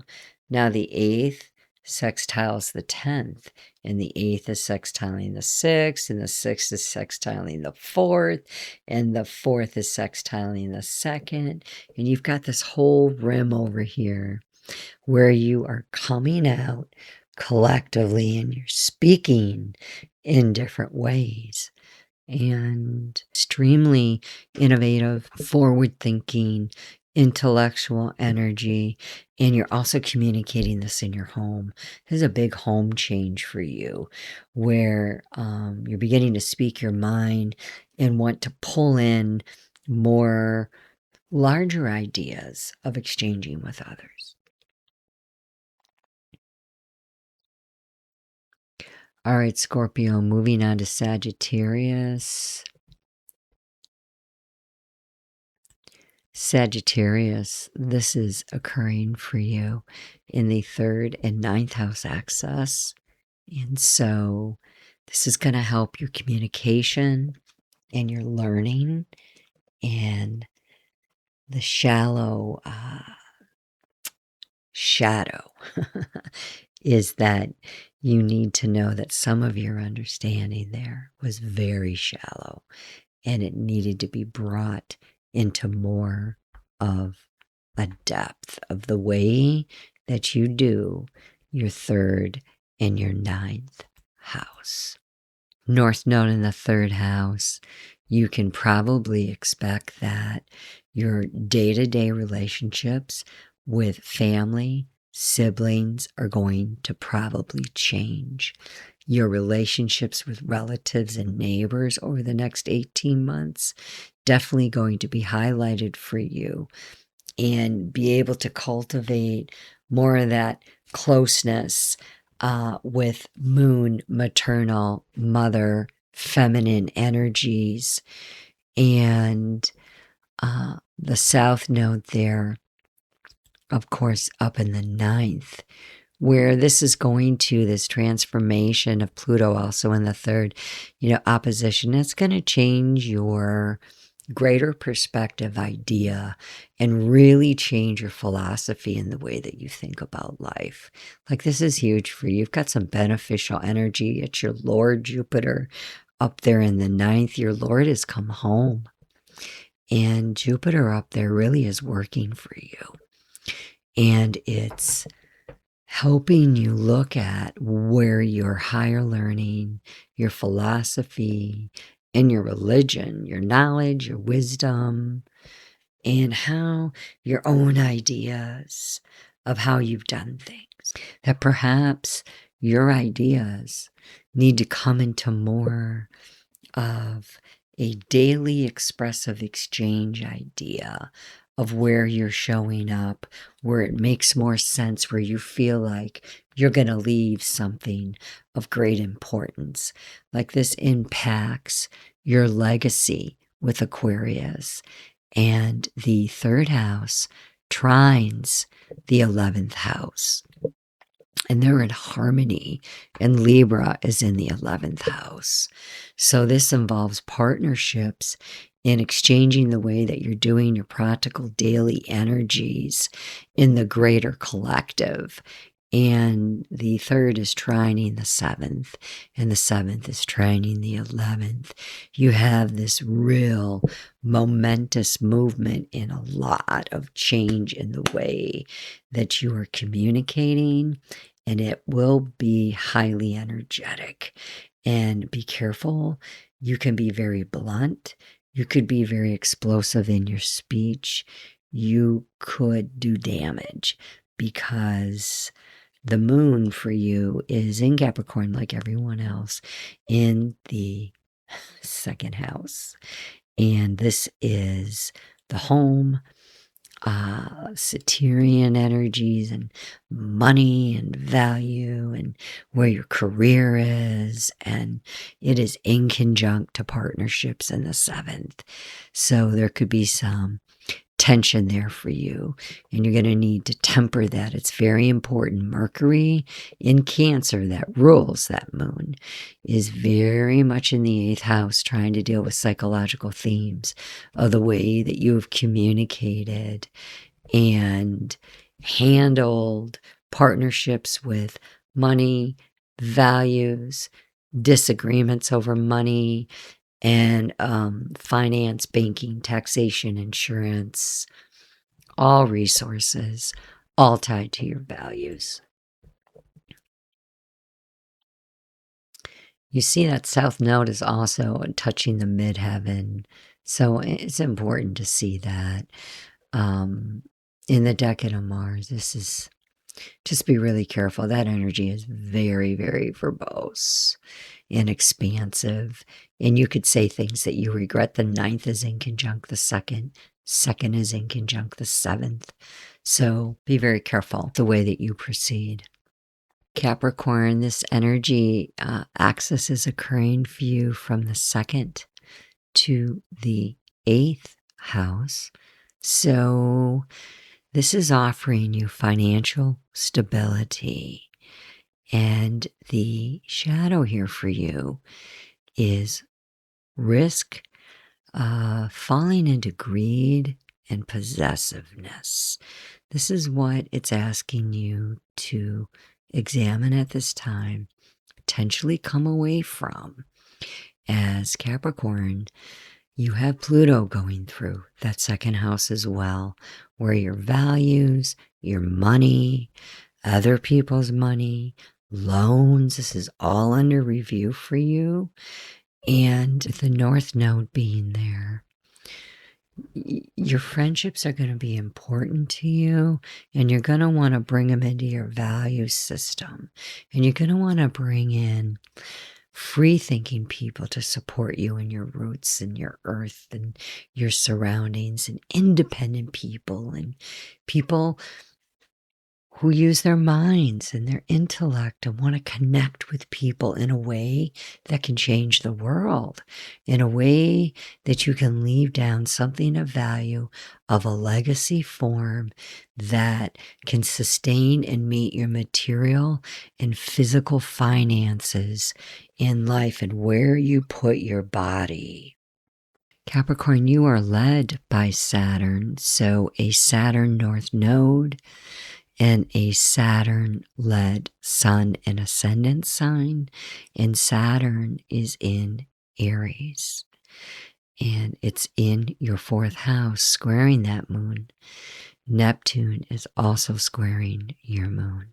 So there's been some kind of waxing and waning with where your body, right?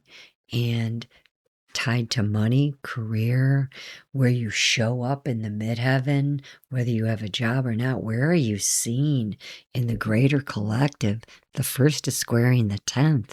The first is squaring the 4th. The 4th is opposite the 10th. The 4th and the 10th are the Capricorn Cancer opposition, and the 1st and the 7th are the Capricorn to Cancer other people. So there's just been a lot of conflict probably with other people and money and fluctuation in the 4th house of home and not really seeing things clearly. That is going to break out for you, and you're going to be able to see in that second house a fixed earth, a much more clear story. So over the 18 months, Pluto's doing a real transformation work with the nodes of putting you in a position where you will be seen collectively in a more fixed earth position that brings more security to your values, security to your comfort, security to your money, security to your home, as the second sextiles the 4th. And the moon is in the 1st. So we have to bring in the moon square because it's really standing out for you as you're really trying to figure this out at this time. Aquarius, this is occurring for you on the 1st and the 7th house axis. So this is 1st house, you, personal reinvention, while the shadow could trigger self-centeredness and detachment. So where this is showing up for you there, 1st to the 7th, need to take a real strong look at this. You have the North Node in Aquarius in your sign. So this is a big year for you, Aquarius, with Pluto also going through the 1st house and utterly transforming your physical body, the way that you present your body, the way that you show up collectively in your body, where you show up collectively in your body. And it's definitely going to be on the forefront at this time regarding greater friendships and people, again, as I've said, forward thinking, intelligent. It's going to be really important to you as the node shows up in the first. You're going to put more of a emphasis on this. Anything in the first house, Saturn is ruling your chart, so it's making you focus. It's going to keep you disciplined. It wants you to look at this very closely. And your Saturn in Aries is over there in the third house, sextiling. So serious thinking, contemplating on your local environment, where are you going to be, where are you going to express your energy. And Saturn wants you to, hey, look at things maybe a little bit more logically and a little bit more intellectually and not so much in the feels, and hold on to how you've seen things in your dogma, right? Your South Node is sitting there in the seventh house of others. So it's going to be going through your partnership house. And a Leo South Node there can be very overbearing, very demonstrative, excessive pride, undermine relationships. Not saying you're going to do this. I'm saying that this is what, if there's any of that in you that you've been, you need to come away from that. Otherwise, you could experience some real difficulties with partners and others. This is definitely active for you. This is a cardinal house. So you're going to be feeling this for 18 months. It's going to be active. Very important for you to see when that North Node and Pluto combine and come together in a transit. You've got the Sun and Jupiter in the seventh house. Jupiter bringing this benevolent energy, making things larger though. And maybe your partner's showing you things largely, you know, where the Sun and the ego's there, or you're showing partners things largely. And the inconjunct, the challenge, the 150 acerbation, not seeing things clearly from that seventh house there, and it's waxing and waning, and Capricorn's trying to hold it in Jupiter in the 12th of the deep subconscious house, and really, really challenged there with that Sun and the moon. You're trying to balance some things very deeply about where you're going to end up showing up in your fixed energy of Capricorn, the midheaven, and the 11th house, the collective energy. So focus on this first and this second house. I think a lot's going to come through for you as you go in deeper into the way that you've done money and Pluto and Venetian themes and your creativity, the way you've brought it out in the collective or not brought it out into the collective, and how you're being asked to do that at this time. And there's a square there.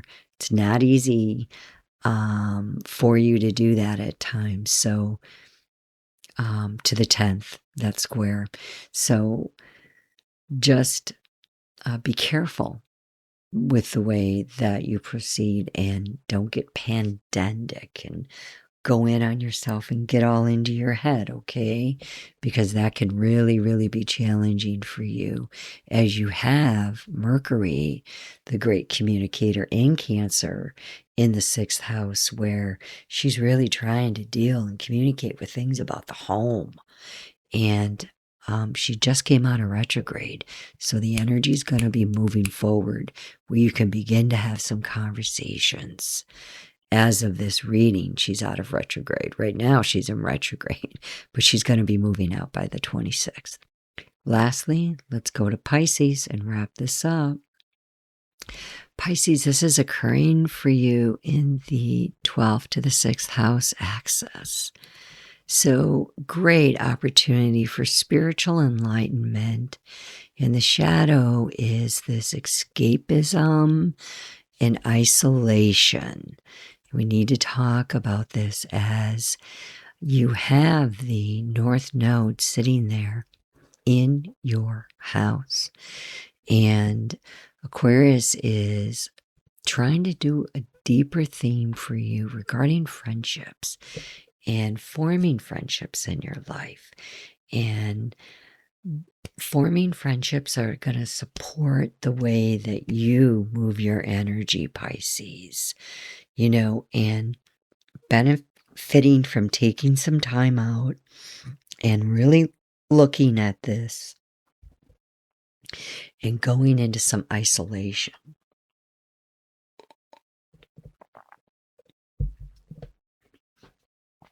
Yes, the 11th house is group and organizations and larger friendships and greater groups and where you put your talents. But you're being asked right now with your node in the house of deep psychological review, and where we are looking at how we are exchanging our mental health energies with others and how we need to grow and evolve. This can be very challenging for Pisces as you're led by Neptune and Jupiter. And you like to move way out in those spiritual high themes. And you're very self-serving. And your energy is mutable. And it very much goes out, out, out. And you want to be of help. And what happens is you can put your energy out in places they're not meant to be. And so you're being asked with Pluto there, this is deeply, deeply transformational energy with your money, your relationships, your value of yourself and your mental health, and how you relate with others, and how you can bring your energy out in the collective. You are ruled by Jupiter again and Neptune. And Jupiter is in Leo with that south node in the sun. So it's asking you to look at the way that you have moved your Jupiter out in daily life. It's in the 6th house. And this is Virgo's house of Mercury. How you're speaking, how your Jupiter's been speaking, and how you need to now move away from self-absorbed energies. And, in Leo, you're fixing your fire here on the 6th and maybe spending too much time on yourself and seeing that you've been a little bit too expansive there, and how you're being called to go more collective with that energy and considering the others.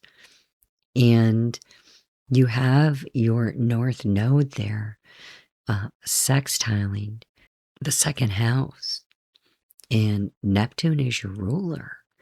So it's working with the house of values. Neptune is all up in the head and courage, and it's reviewing the way that you value yourself, value your things, value things on earth, how you ground your head, ground your mental stability upon the earth, and to fix it with Saturn there, and to begin to discipline that 2nd house. It's part of what Aquarius is trying to do, and Pluto. That energy is working with you. So 12 to the 2nd, big themes for you.